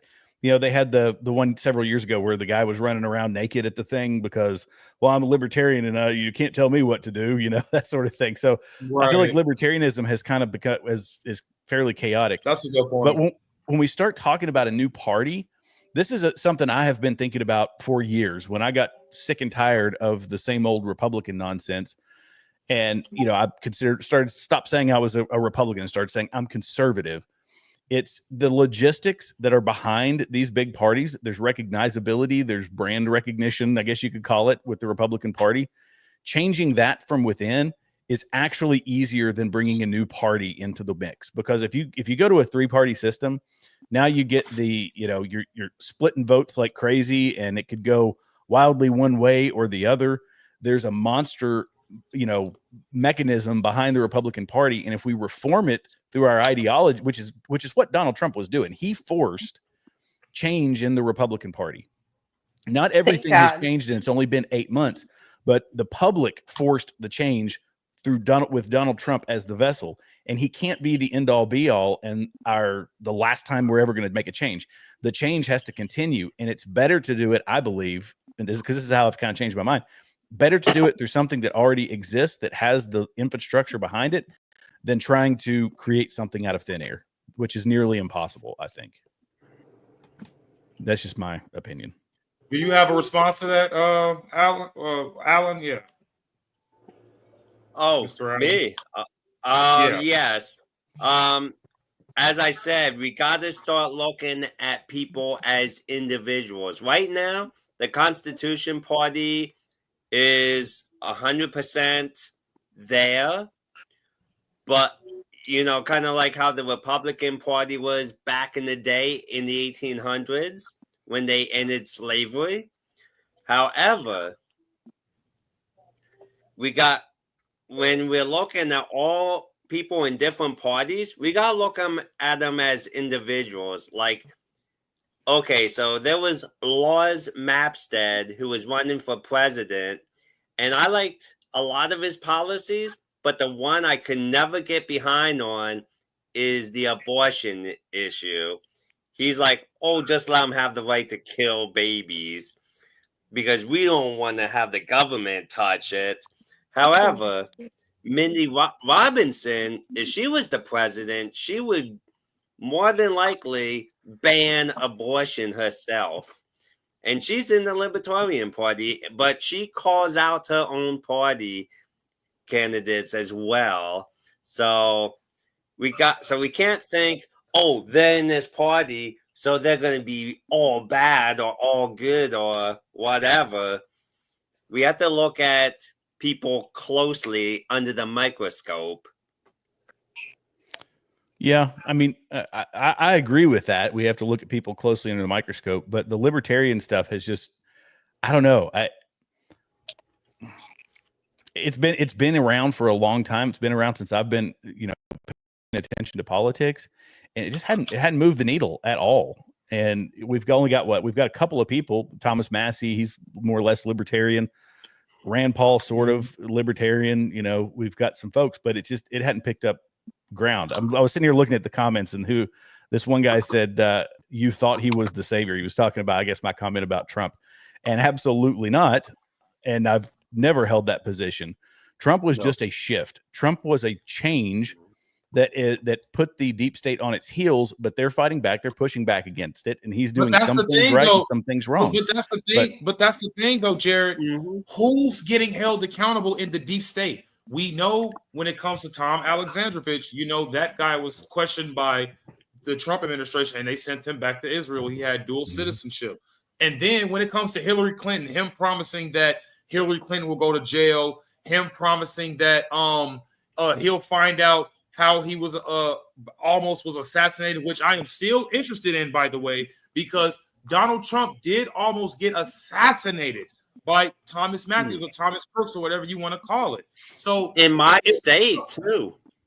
No, he just got shot in the ear. Remember? He just got shot in the ear. Right. So my thing is this. It's like, we know this damn 20-year-old kid didn't act alone. Everybody on the panel can probably agree with that. And if you don't agree, we can definitely debate about that solo. So if Thomas Crooks had the potential to almost murder President Donald Trump, he was on top of a building which was owned by BlackRock, Jared. We already know about BlackRock. They own basically almost everything. All of the property. You don't have to get into that. So it's like, such a coincidence. But that's I think that's several things. And first off, I'm giving some benefit of the doubt because obviously if anybody watches my channel, I'm very critical of him on a whole lot of things. But I also, because we have to be intellectually honest about it. We expected everything to happen like he said it was going to happen, and it hasn't. So acknowledge that. But he's 8 months into a 4-year presidency, and we're still over a year away from the midterms. And so, has he done everything right? No. Did we know he was coming into combat with the deep state? Yes. Is he making some compromises we don't like? Yes. But has he also done some good stuff? Yes. He shut down the border. Yeah, yeah, Zero absolutely, border yeah. crossings in days. That was his big thing. Bringing Right. investment into America, 10 trillion. Latest number says 17 trillion, but that's over the next 10 years. Still, it's foreign investment into America that does not bring labor in. It's to build their products here in America as opposed to in their countries. So there's tons of positives. There's plenty of negatives. But I'm not just writing the guy off saying, okay, well, now I'm going to become a never Trumper because he hasn't done it in the first 8 months. He said he was going to end the war in Ukraine, and they're still blowing each other up. Russia just on day one. Yeah. Russia just just bombed the government building in Kyiv, I believe is where it was today. I love you, Snotface. So yeah, I'm disenfranchised with this entire administration right now. I'm not gonna lie. I'm not happy because I don't see the things that we were promised. And I am looking at alternative media outlets, like Nick Fuentes, who is actually saying the truth saying we can't talk about Nick Fuentes online. I love you, my black Nick Fuentes. My thing is this: we got 3 more years with him. We got 3 more years with Trump. But here's the thing, though, which Nick Fuentes actually did just mention in one of his videos, which should not be disregarded, is that in the next couple of months, the primaries actually start. Like, they are actually starting in the next couple of months. So we actually have to be worried about this shit. Like, it's not anything that's to be discounted. So can I just piggyback on what you just said? I love you, man, but you're going to get us banned, okay? Chill out. Okay, but sorry. My thing is this. I don't think this is a bannable offense because this was White House information. And it actually came from Speaker of the House, Mike Johnson, guys. And, whoever watched my videos on YouTube, this is actually a sneak peek of what I'm going to do in my future video. But I just found it very interesting. So, and it's related to the Epstein files, but who cares about Epstein, right? Because now if you care about the Epstein files as a Trump supporter, you're a traitor. You're a traitor to Trump. If you care about the Epstein files now, but I just found this story very, very interesting. Okay, so Speaker of the House Mike Johnson basically just came out recently and said that the pictures that Trump was taking with Epstein and him being on the private jet and him having basically all his connections with Epstein and all that was basically Trump trying to get information on Epstein. This is coming from Speaker Mike Johnson that Trump was a CIA. Right, informant. Yeah, so basically they're trying to say that Trump was an informant against. So Trump was in the CIA like Epstein was in the Mossad? His lawyer said that years ago, or not his lawyer, the lawyer for the victims. He was on an interview with, I forget which news outlet it was. And he said, look, all I know is we've reached out to all these rich and powerful people, and the only person who has given us any credible information that was usable in the investigation was Donald Trump. The okay, NBC but I'll give him that interview, then. Okay, hang on. well, I'll give him that then. I'll give him his props. The NBC interview where they had all the Epstein victims that have come forward, the ones that they had at Congress and all that, they NBC, so we know a very partisan network, said, did you all ever hear of, have any inkling to Donald Trump being involved in any nefarious activity? And every one of them said no, like we never saw anything. Good point. Good point. I'll bring that up. So did he engage with him? Yeah, because he engaged with everybody in New York, and Jeffrey Epstein had the largest penthouse in New York at one point in time. So yeah, I'm sure he knew him. There's obviously pictures with him, but all these folks have come out and said Donald Trump gave us information that helped us make our case against Epstein. Okay, now that I didn't know. I'll look into that for sure. And that I didn't know, and I'll give Trump credit for that. I can't be biased when it comes to that. If he did give them information, and go ahead, Snotface, after this, and we're gonna watch this last clip when it comes to this crazy. I guess just my one question though is that if Trump was named in the files and it was nothing bad, then why does his administration not want to release any of the files? That's the $1 million question. I just don't understand that. If he's not implicated negatively, why doesn't he want to release it?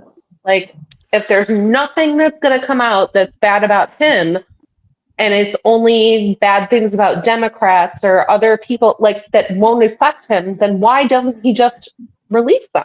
This is my critique of him. I don't think that it has to do with him. I think that it could be him or his administration pulling blocker for other people. And if that's the case, I will do whatever I have to absolutely lambaste him on social media for it, even though my presence is small. But let me hang on. Let me make one other point. Go ahead. Yeah. There is still the component of victim information.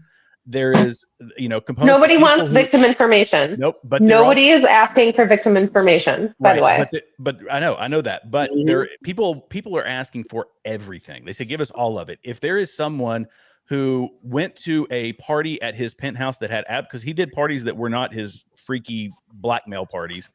If they went to a party and they are listed in that, we all know that the mainstream media will take any right-wing person and look, he's on the list. He's there. He went to his. There are also victims who have come out, by the way, recently and done interviews.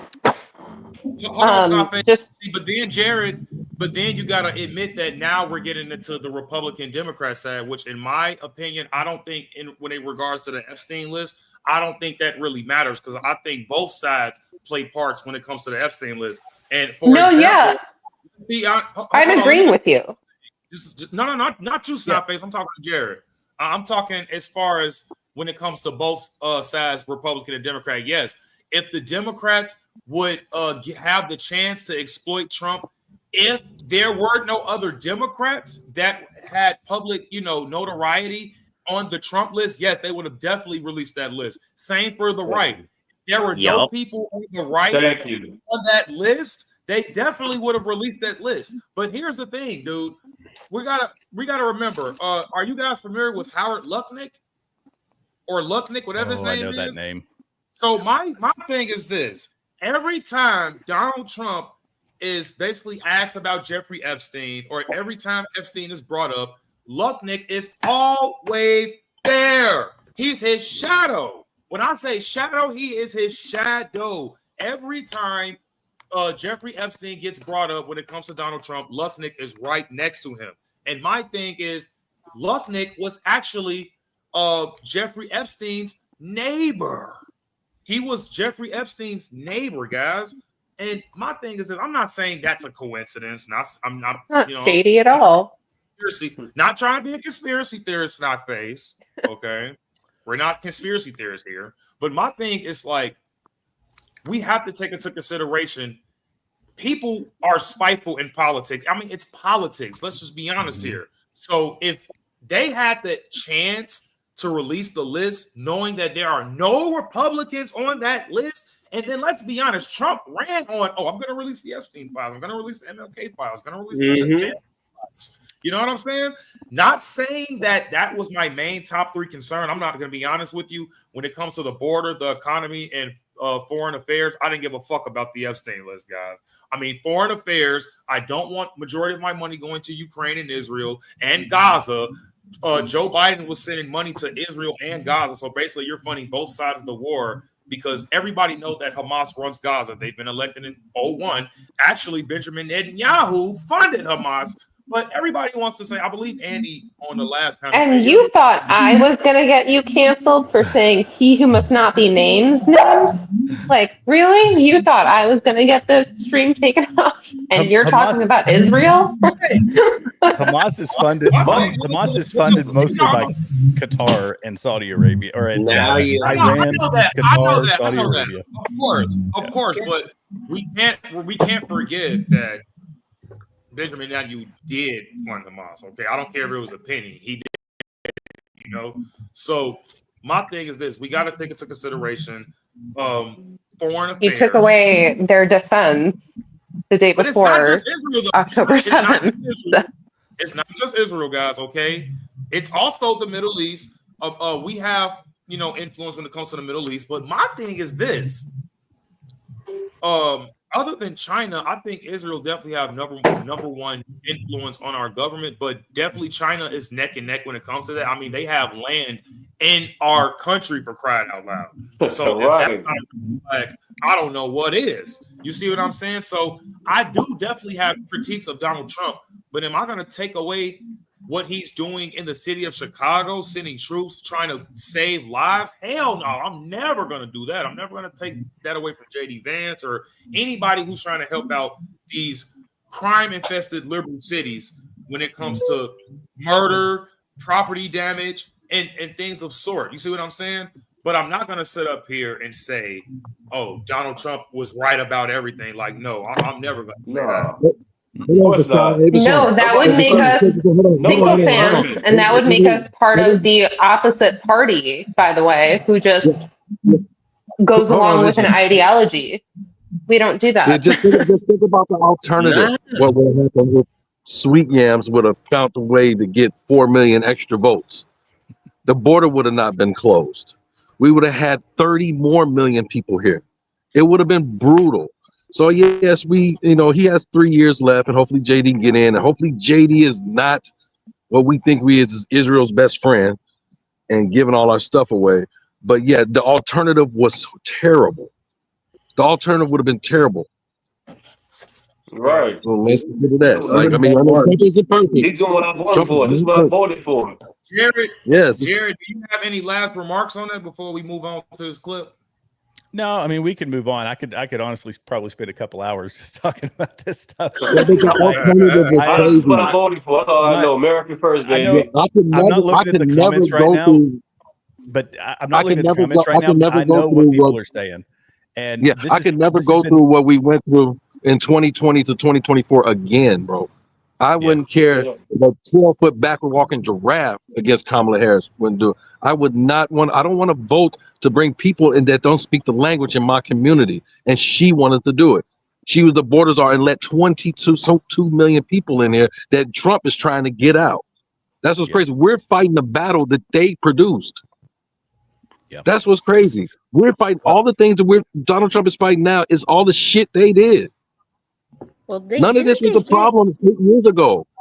Didn't ICE get like 450 immigrants in Georgia? Yeah, and that's still not enough. Plant. Yeah. No, it's not enough.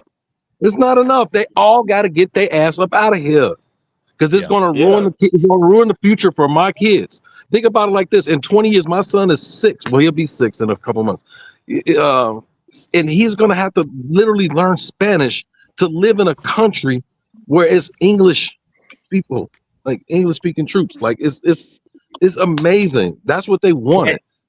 Can we actually make a policy where if to immigrate here, you have to learn English? Yes, it should be a policy. Well, you know, people used to do that. I had family that immigrated here several generations ago, and they said we're American now. We're speaking English. They moved in, as people do. They moved into areas where they kind of coalesced around one another because that's just what folks do. But everybody spoke English. They weren't speaking their native tongue. It's part of assimilation, and that's why illegal immigration is so bad. One of the many reasons, because we've also got a social safety net that bleeds us dry by pumping billions and billions and billions of dollars into that. But yeah, there's no assimilation. You have no reason to, accept American values. We're telling them, oh, no, you came here from Venezuela. Just be Venezuelan, live in America, and so long as you vote the right way, you'll be just fine. We'll put a paycheck, we'll put some money in your bank account every week, or give you an EBT card that comes in the mail. And yeah, everything's hunky dory. So, and I worry. I'll be honest. Of the 30 million that have come across, I worry most about the folks that have come from these Islamic countries, because if there's any country whose values clash with ours, it's folks that have even the seed planted in their brain about a version of Sharia law or something like that, because that whole ideology is one of conquest. And we're seeing it in Dearborn, Michigan. We're seeing it in Minneapolis. We're seeing it all over in pockets where they're playing calls to prayer and all that. Look, it's even in Florida. I was watching a video of an imam down there. As churches are closing because Americans are becoming less religious, God has gotten thrown out of schools. God has gotten thrown out of our day-to-day lives. Churches are shutting down, and the Islam, the Muslims, are buying those churches, turning them into mosques, and taking over, building their own enclaves inside of America. I That worry about shouldn't that be. more than just anything. That shouldn't happen in our country. That should not It's happen in our country. scary. It's That really scary. is. We Things are like a Christian-based country. I'm sorry, You want to know what regardless else? of whether or not anyone wants to admit it. We are a Yeah. Christian-based country, and it's quite Right. frankly just alarming that this is happening at this rate. So, and well, I'm that's not And what even it's and it's particularly scary. religious, by the way. Well, it's And happened. It's happened in the UK and in France. France right now, in their birth rates, it's 1.8 and 1.9 per woman is basically the point at which you start population decline. And no nation has ever recovered from 1.9 or less. It's 1.8 in France. And do you know what it is for Muslim families in France? 8.1. Oh, Damn. So at that geez. rate, in 50 years, France becomes another Muslim country. And if that happens, France or the UK will be the first nuclear armed Islamic nation. And That's it's That terrifying. sounds so weird. A nuclear That's armed terrifying. France Muslims. We got to move on to this last clip, Go ahead, guys, go and ahead. then we want to get your last opinion on this. So this You had clip. too many good topics tonight. Oh yeah, I know, right? Sorry, guys, but we got to move on. So it's a Chicago streets filled with anti-Trump demonstrators and opposing National Guard and ICE, elderly liberals. Yeah, Elderly liberals a visible part of the crowd. Okay. So, like, yeah, and let's just When are be honest. they not a visible part of the crowd with their blue hair? Like, what? Probably white. Probably white. Okay, guys. Probably white. So, let's move on to the clip. Let's go.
Okay, guys. So we kind of get the gist from that. So this is actually pretty scary. Where is that?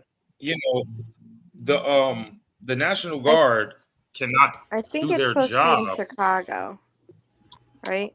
Yeah, Chicago. Yeah. So I'm going to Palestinian. say this, and so yeah, that's a lot of people. But anybody who was here in 2020 have seen a lot worse. Am I right?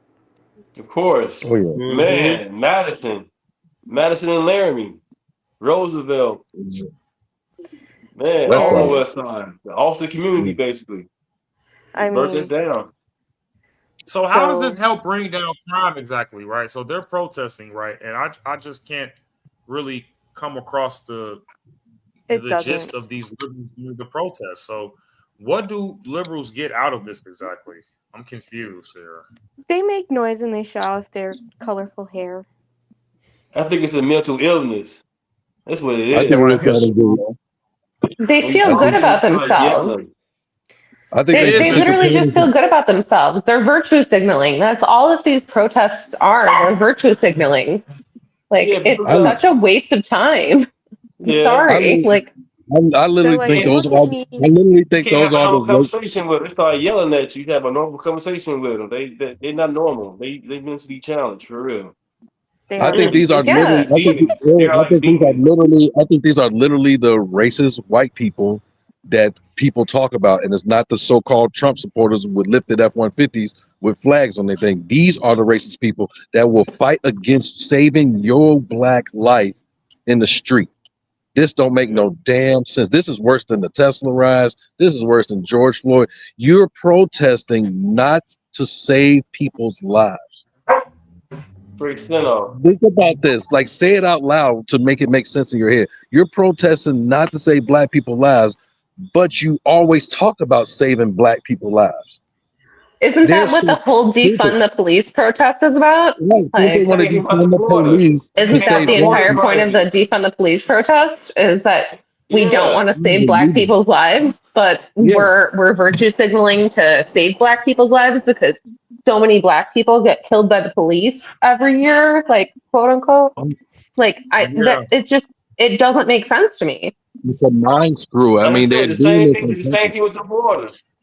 They're doing the same thing with the border situation. It makes no sense. There you go, baby. Yeah, they don't make human lives matter. They only make their lives matter, and they want to kill the rest of us. I'm telling you, these people are weird. All they do is send people off, send-offs. They got elderly people out there rolling around in wheelchairs that don't live in the neighborhood where they have crime at. Oh my God! It's just walking with a sign. Hey, have you noticed that protests having like bricks already to the side already? That's Pritzker bricks. Pritzker on that brick company down south. Well, not Pritzker him, but the Pritzker family do. They own the brick company. How do you think they got pallets of bricks up here that fast? Where was pallets of bricks? Right? Yeah, where was pallets of bricks downtown on the damn ride? And this was the time where everybody's supposed to be in the house. Right. So I mean, these people are idiots. Like, looking at these people, It was a mere coincidence. Didn't you know that? It was a mere coincidence. Construction just so people happened riding to be around passing out happening. bricks. And a coincidence, he became the governor and all this. It just seems like this is a movie that we're watching play out, and we're the outliers of the movie. We're the outliers of the movie. Let me ask you guys this, and I want Jared's opinion, and then I want Mr. Allen's opinions next. Not the other Allen guys. I'm talking about what's been going on in America. But do you think this is inciting an insurrection on the city, and basically on the troops and the National Guard? I mean, just if they're just out there protesting, no. My question is, this is if there was the street. I see this that the street's blocked off. Was there? They're not there yet. They're not there yet, though. But when they actually get there,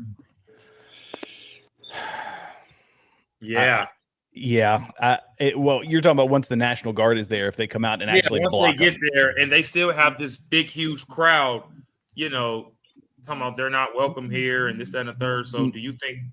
I still wouldn't call that an insurrection. Huh?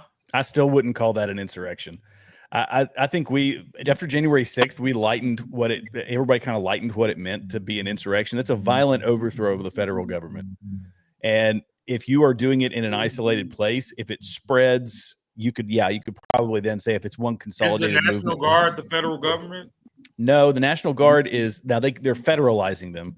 So I think I forget the title. I think that makes them federal. I don't want to speak out of turn on that one. I know they're part of the branch. So National Guard agencies and branches. Yeah. The way it works. So reserves are federal. The active duty is federal. National Guard is state.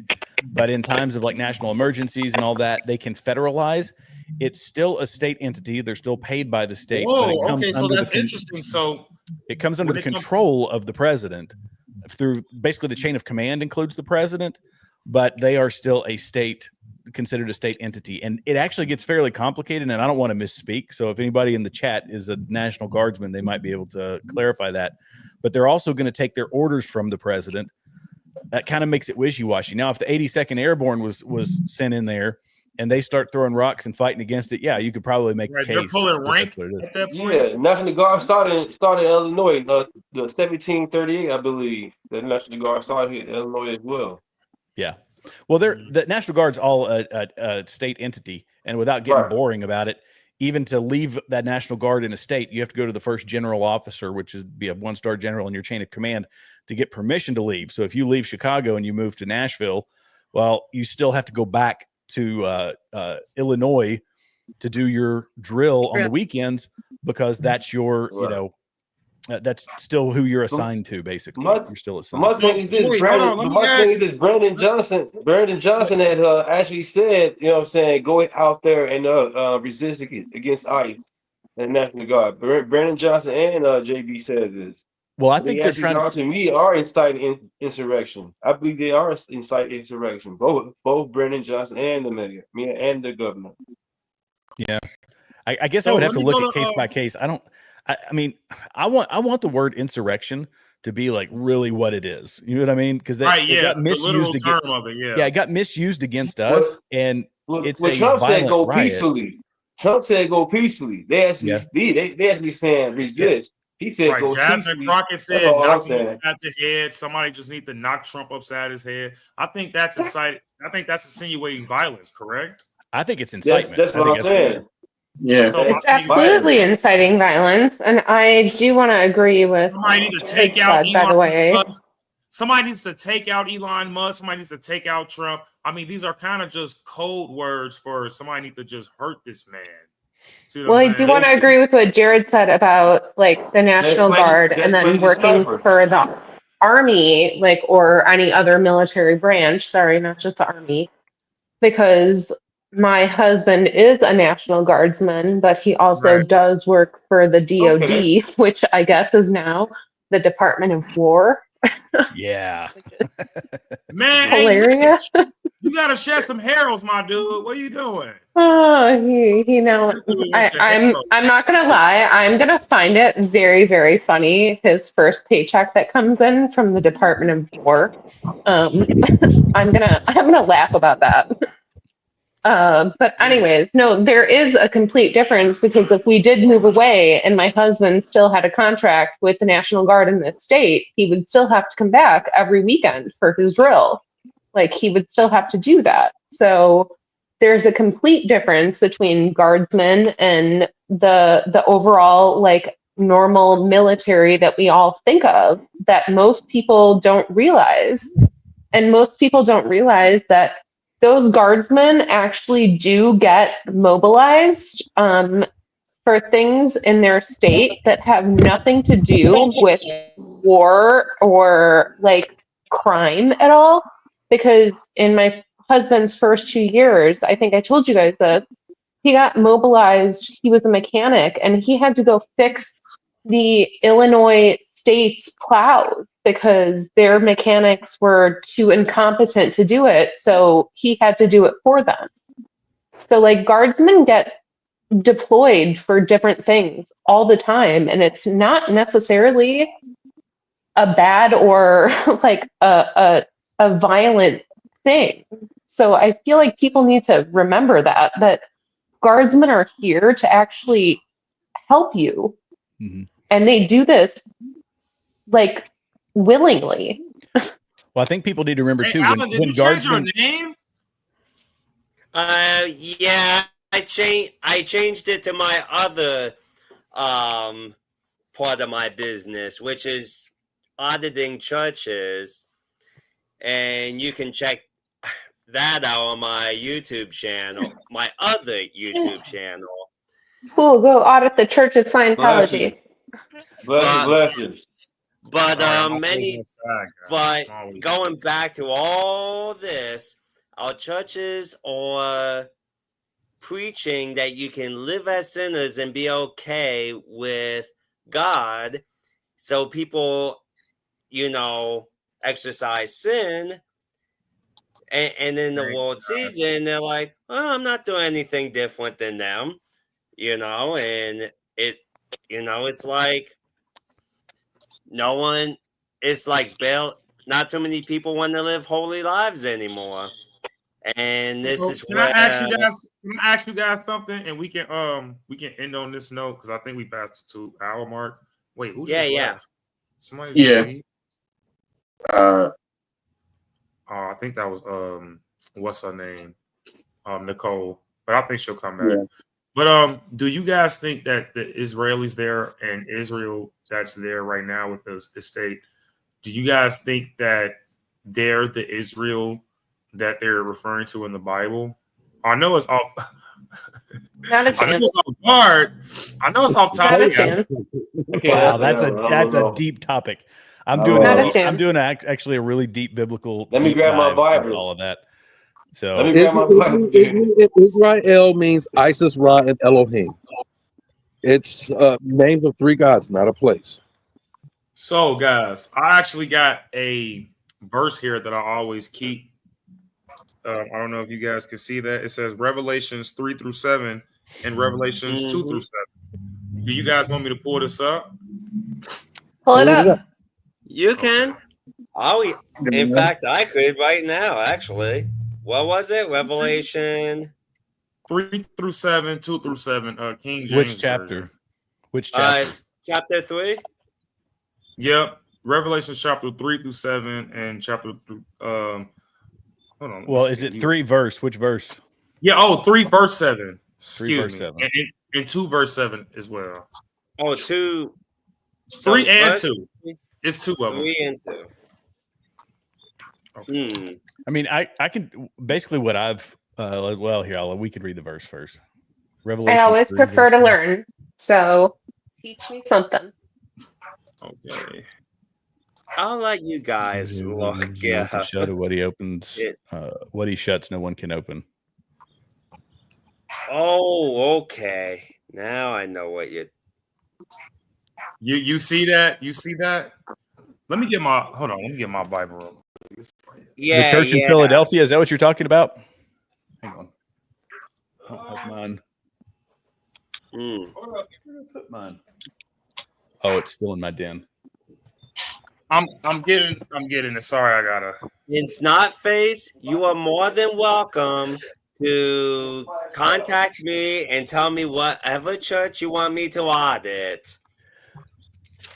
Oh, it's not a real church. It's the Church of Scientology. That was a gunshot. Yes. So they're considered a real church by the government, but it's considered a cult widely by the larger population. And I just have my own. What again? What? What's the scripture? It was 2 verse 7 and 3 verse 7, but I think I'm getting my scriptures mixed up as well. But there was a verse in the Bible saying that those who call themselves Jews aren't. I'm trying to find that verse. Yeah. Okay. So I think I know what you're talking about. Basically, this is golly, this is such a long conversation to bring up at 2 hours and 6 minutes. Oh yeah, man, I know. Oh, that's a tough one. I'm sorry. Bring it up. I got the synopsis version. I've got a really great study Bible that I've been going through, and it gives so much cultural reference. Let me go see if I can find it. If you'll hold on 1 minute, and absolutely. People need that. If you're interested in one, it's a really good one that gives just historical context to everything. Let me give you scriptures for you all to look at a later time when you guys get a chance all by yourselves. 2 Timothy chapter 4 verse 3. Whenever you all get a chance, for those who have Bibles, look that up. Vashawn, you know what Adolf Hitler said about Israel, right? What did he say about it? I'm interested. I'm really interested. He's like the people of Israel left there black and came back white. Oh, Hitler said Adolf Hitler said that. Gotta be careful, otherwise he get in trouble. Where does he say that? And where can we find that? They want transcripts, half the stuff in German. You said 2 Timothy. You said 2 Timothy. 2 Timothy. Okay, so look, actually, thank you to Midnight Grower, because he actually found the verse for me, and I appreciate that a lot. So it's actually chapter 3 verse 9, guys, and I'm gonna read this. I didn't want to branch out, but I just want to read this in the stream. But chapter 3, verse 9 says, behold, I will make them of the synagogue of Satan, which say they are Jews Right. and are not, but do lie. Behold, I will make them to come and worship before thy feet, and to know that I have loved thee. So let me read that again. Behold, I will make them of the synagogue of Satan, which say they are Jews and are not, but do lie. Behold, I will make them to are not, but do lie. And excuse me, I read that already. I will make them to come and worship before thy feet and to know that I have loved thee. So what do you guys think about that? Well, I will also say that this is so all this is foretold, right? So you've got Judaism, which is what Christ was a Jew, obviously. So Christ was a Jew. He fulfilled the Old Testament prophecy. You can read in, I'll give you a couple of them that prophesied his death. And this is why I hate the argument. People say, well, the Jews killed Jesus. Yeah, because the Bible said they were going to, first off. And well, yeah, in Zechariah, in Isaiah, Micah, Isaiah, like there's multiple references here where you can follow it. And there's it's a fun visual, but if you want to see the Bible prophecy I forget what the name of it is. Bible prophecy hyperlink or Bible prophecy. Oh, Jared, you're frozen. Diagram. So, I just want to end off on this note. So did I freeze? So a lot of people fail to realize that. Okay, yes, Jesus was a Jew, but people fail to realize that there were 12 tribes of Israel. Jacob became Israel after he wrestled with God, and after that, he had 12 kids. And those were the 12 tribes of Israel. One of those tribes is Judah. Okay. So a Jew came out of Judah. Okay. That's what a Jew was. That's it. That's all. It's nothing like as far as religion or things like that. But a Jew, as far as back in Bible times, is just someone that's from Judah. Just as far as someone that was from Cain was a Canaanite. Someone that was descended from Ishmael was an Ishmaelite. You have the Jacobites, the Jebusites. Like I know these things, you guys. You know what I'm saying? So it's like tribes matter, basically. You know what I'm saying? Like we can't just forget that. And in 70 AD, but also in Revelation, it does talk about the 12. It's I think it's in Revelation 7, but it's the 12 tribes of Israel coming together. There's the 144,000 who are sealed by God. It's basically saying that 2/3 will not convert, but there is this depiction of mass conversion in Israel. And if you want to go back to the historic land, people like to talk about, Palestine as the preceded Israel. All that was Kingdom of David. Palestine was in 135 AD, which that was the Romans, basically to slight the Jewish people said, well, we're calling it Syria Palestina, which is after the Philistines. We want to trace the line of the Philistines back to Goliath. It was one of their mortal enemies. So that was where the renaming of that came from. But that is all post Kingdom of David, post Christ, actually, when all that took place. But the Revelation does talk about a rejoining in Israel. And it's not that they are this chosen people narrative. This is even agreed on by the Catholic Church and a lot of it. I'm not Catholic, I'm a Protestant, but it's kind of been agreed on that, yeah, they haven't accepted Christ. That doesn't mean that God doesn't have a plan, because the book of Revelation and actually all over the New Testament, it talks about a coming together again in Israel around that geographic location. Why he chose that, I still don't understand that. I'm kind of deep diving into it, but it's so a lot of people misconstrue. Okay, so do everybody's familiar with what an Israelite is, right? Yeah, original term. No, but I'm saying the original term of an Israelite. We're talking about people during Moses' times, people who just worship God by his laws. This had nothing to do with gender. This has nothing to do with land. This has nothing to do with color. An Israelite is someone who just believes in God and follow his laws. That was, back in the day. Nowadays, you have people saying that the Israelites are the ones that are in Israel and they're the chosen people, which I'm not really, going to argue with that. But people are conflating that that Israelites are the Jews, and God said that he will bless those that bless Israel. But when you know, basically break down what Israel is like you said, Jared, the 12 tribes. Israel is the 12 tribes. Okay, so it's like when we conflate everything, when we put everything together, we have to understand here. The Jews kind of didn't accept Jesus Christ. Okay, well, not kind of. They did. They actually got him killed. And it's like, Jews nowadays over there in Israel, they don't basically allow the plus sign. They don't allow a lot of Christians to live in peace. I'm not saying that there aren't Christians living in Israel that don't live in peace, but majority of them get treated really, really badly. And it's like they don't respect our Lord, my Lord and Savior, Jesus Christ. I can't speak for everybody else, but Jesus is my Lord and Savior. And when it comes to keeping our country what it is, we cannot forget our values when it comes to what made our country great. And a big part of that is our religion. Well, yeah. Didn't they have Jesus boiling in a pot? Yeah, in a pot of shit, the Talmud. Yeah. Yeah, that was. Yeah. So they basically they see him. Ben Shapiro said it once. He was like, I believe that he was a Jew who rebelled against the Romans and got crucified for his troubles. That's kind of how they see it. They're very elitist. And I will refer people to a channel, actually, if that's all right. It's called So Be It. These are Messianic Jews in Israel, and they're engaging. They're Christians they're basically Christians. You were Jewish. They accepted Christ as their Messiah, and now they're trying to basically proselytize to people in Israel. And there are sects of Judaism that hate Christians. They hate them because they're trying to convert people. And Jews typically don't try to convert anybody because they think that they kind of treat themselves as this closed religion.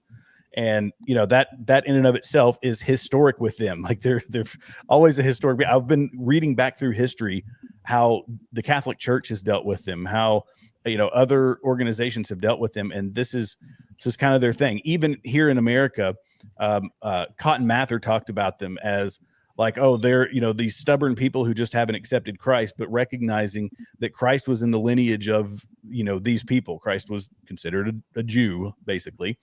So yeah, it's through the line of Judah is where Christ comes from. Anyway, this is I know organizations that lead tours in Israel all the time because it is the seat of Christianity. That is Jerusalem. That's why we fought all the Crusades, was trying to retake Jerusalem from the Muslims, from the Arabs, from the Muslims.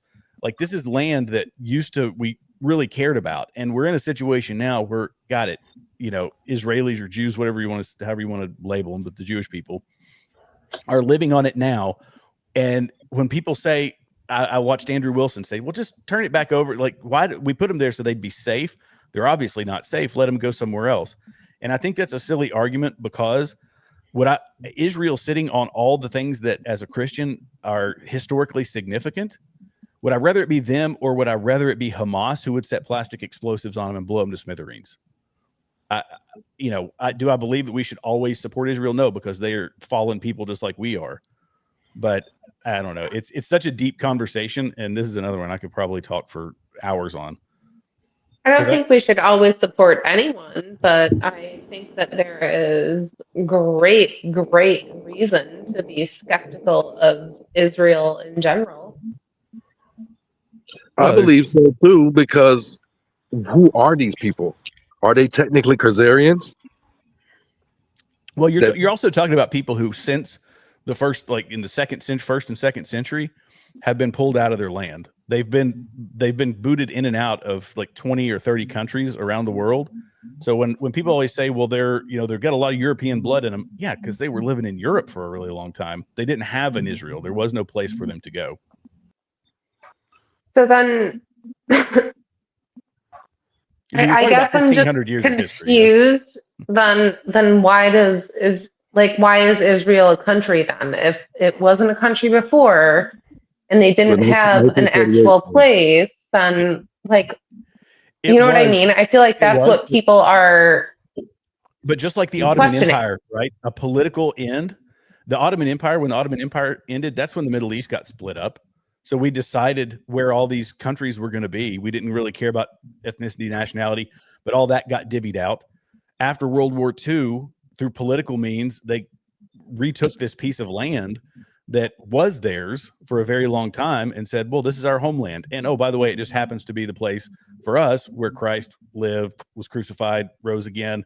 You've got massive, historical artifacts of Christianity. We've been discovering them for decades. What they do, let people excavate. So the Bible is coming to life. The Old Testament is coming to life. Things that are being found. It's a huge historical significance. And okay, we could argue whether or not they should or should not be there, but they are. And the things being found continue to prove the Bible true, which helps souls in the long run for people converting to Christianity as another plus. I guess you'd call it a plus. I guess my other point that I would make about this entire situation is that if you can't defend yourself and keep yourself safe, how are you considered your own nation or country or whatever you want to consider yourself, like your own sovereign body? If you are relying on the United States to keep you safe, are you really your own thing? Well, I think they can in some ways. I mean, a lot of the stuff we give them, $3 billion a year, something like that. Yeah, we give them a lot, and they also stole uranium from us. We gave start their nuclear war program. I'm not talking about their, necessarily their morality, but you also have to understand that the people that they are up against are the same people we are up against. If you want, you can go to the Quran, and the Quran talks about the end state being the removal of all, basically the wiping out of the Jews, and that you do it to the Christians too. I was watching some people in the chat talking about how it's this thing of peace. No, after the Christians come the Jew, or after the Jews come the Christians. They are aligned with us in way more ways than anybody and the people that surround them who want to wipe them out. So is it beneficial for us to support them in some ways? Yes. Does that mean we give them $3 billion a year? No, probably not. I'm okay not giving them that much money. Okay, guys. I actually phoned a friend when it comes to the subject that we was talking about when it comes to Israel. And do the descendants of Israel over there now, are there the actual Israelis, or the actual people chosen God that we're talking about? So I actually got my friend Larry on the line right now. So Larry, can you explain to them why your thoughts on that? Can you guys hear him, by the way?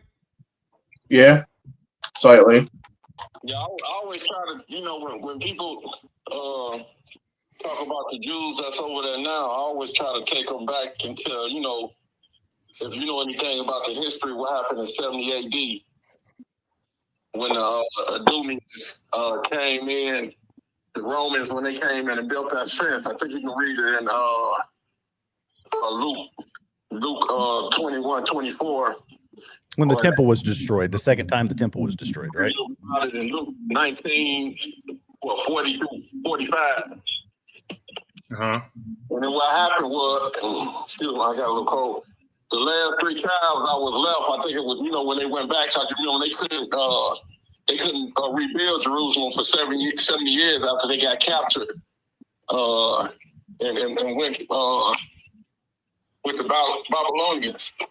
They couldn't rebuild for 70 years. And then when you go to Isaiah, and you read chapter 3, it talks about the Lord put a spirit in Cyrus and let them go back and rebuild Jerusalem after the 70 years. So the Benjamites, the Levites, and Judah went back and rebuilt Jerusalem after 70 years, after they got captured, the last 3 tribes. And during that time, Nebuchadnezzar was, he was running it.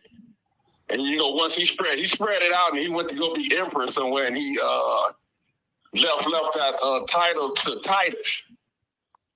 And in 70 AD, Titus built a wall around Jerusalem, and people couldn't, and the Israelites, they couldn't leave out, and they couldn't come in. You know, with food, he was starving them, and they was killing them.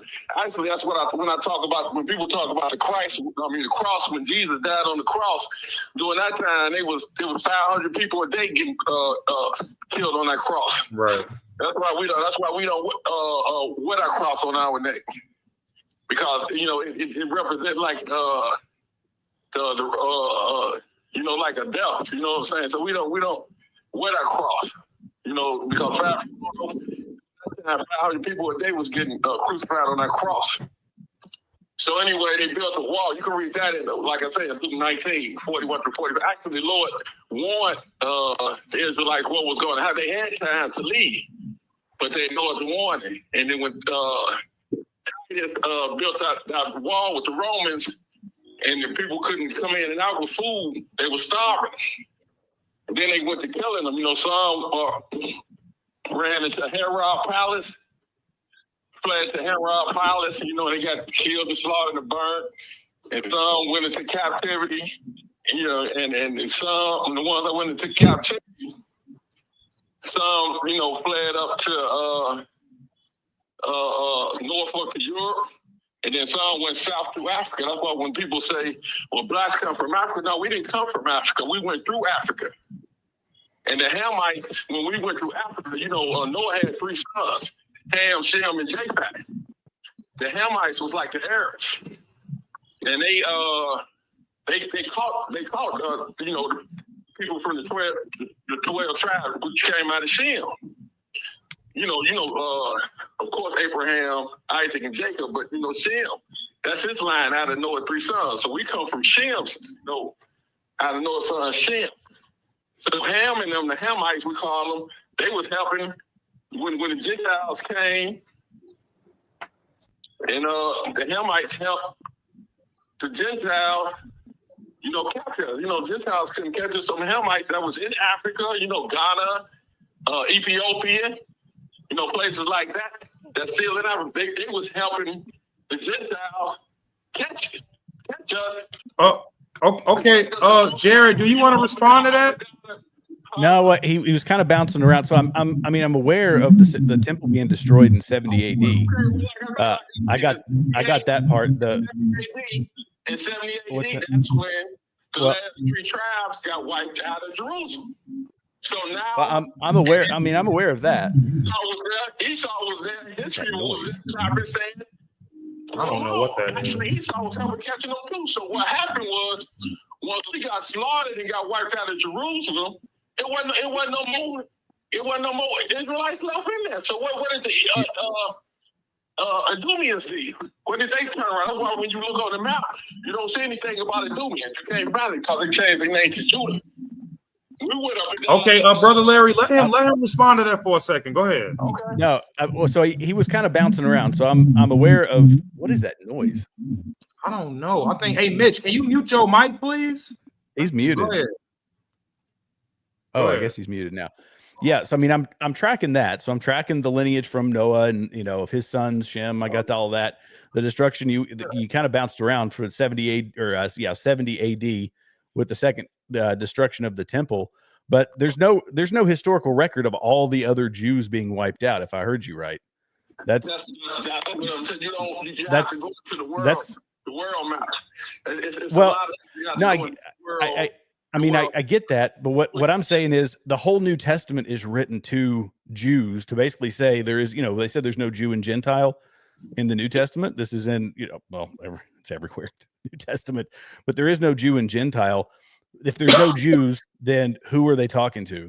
There were Jews. There were people that were practicing Jews all throughout the New Testament. So my point and what I'm deep diving in, I'm not an apologist. I'm not a theologian. I have a couple of buddies who are, I mean, one of them's a preacher and another one has just been studying this stuff. He's a student of it. It's all he does. And he's been doing it for like 30 years. And so I use them as a resource as well. Whatever I can pull offline.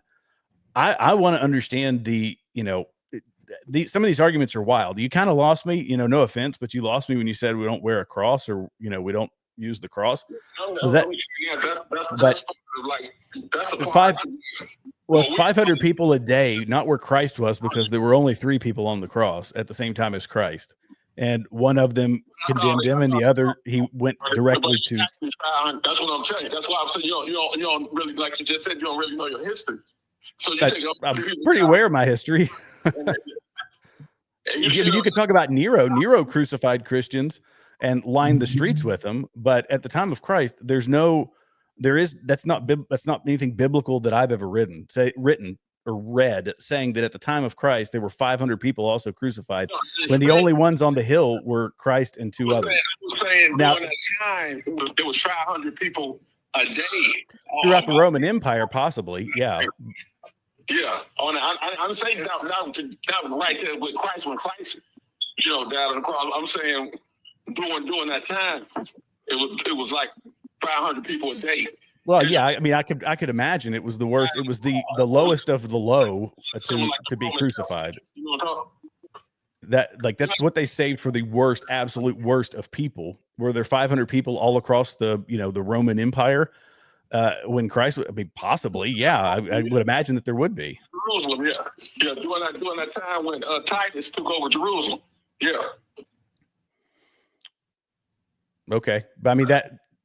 Yeah, I'll be honest. I'd have to look at all the references. I'll go back and watch the video and the references you're talking about. But I've never read that. I've never studied that piece of it. Go to your Global World Encyclopedia and look up what happened in 70 AD, and it'll talk about that.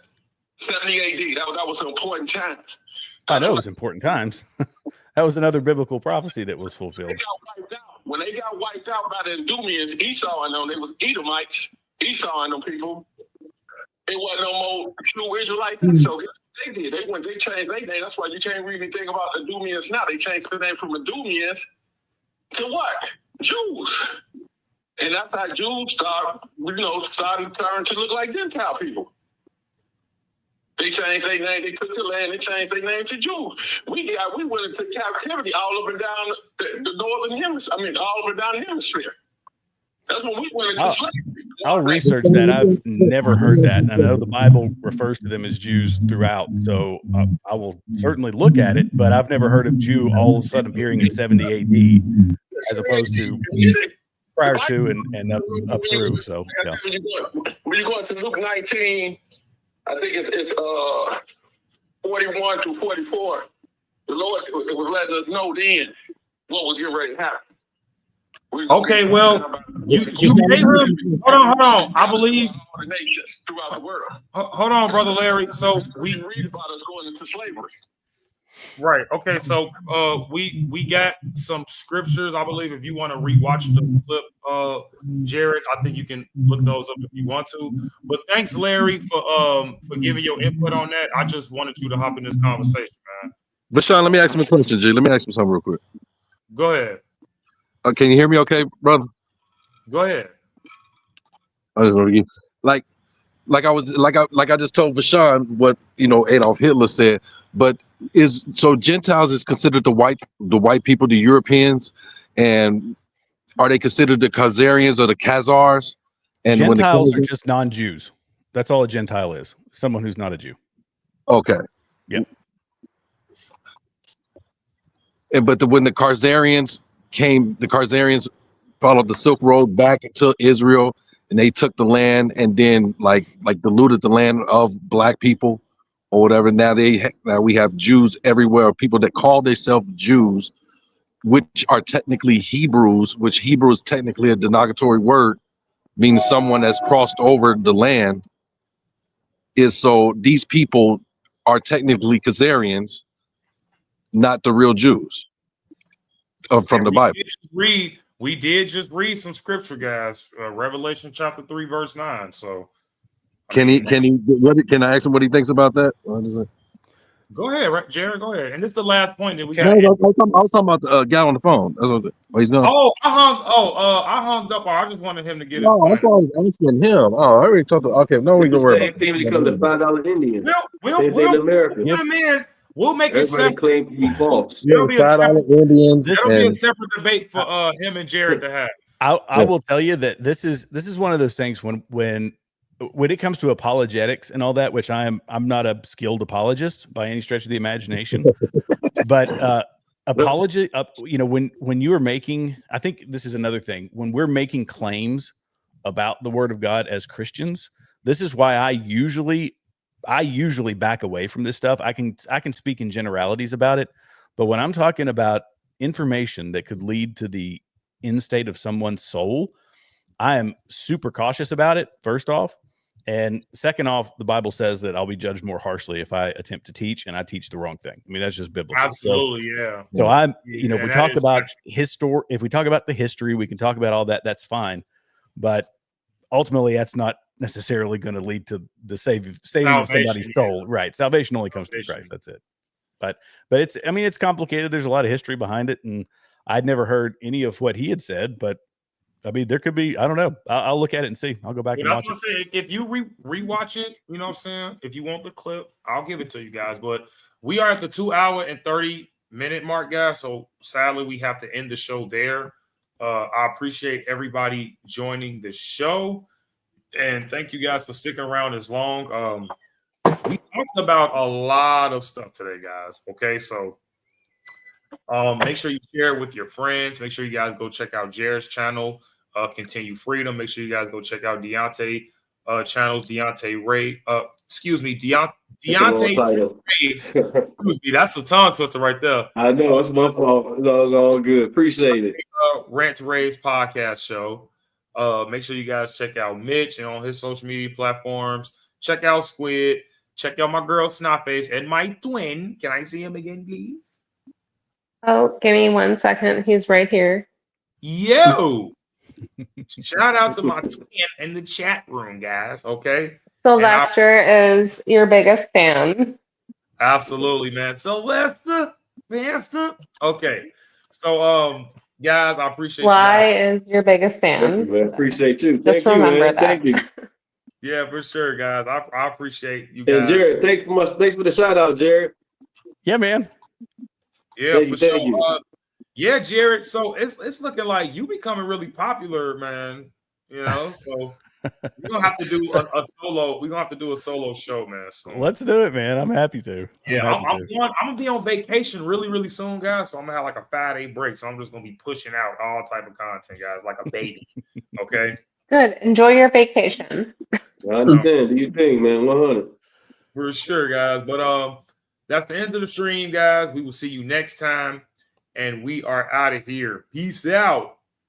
Peace.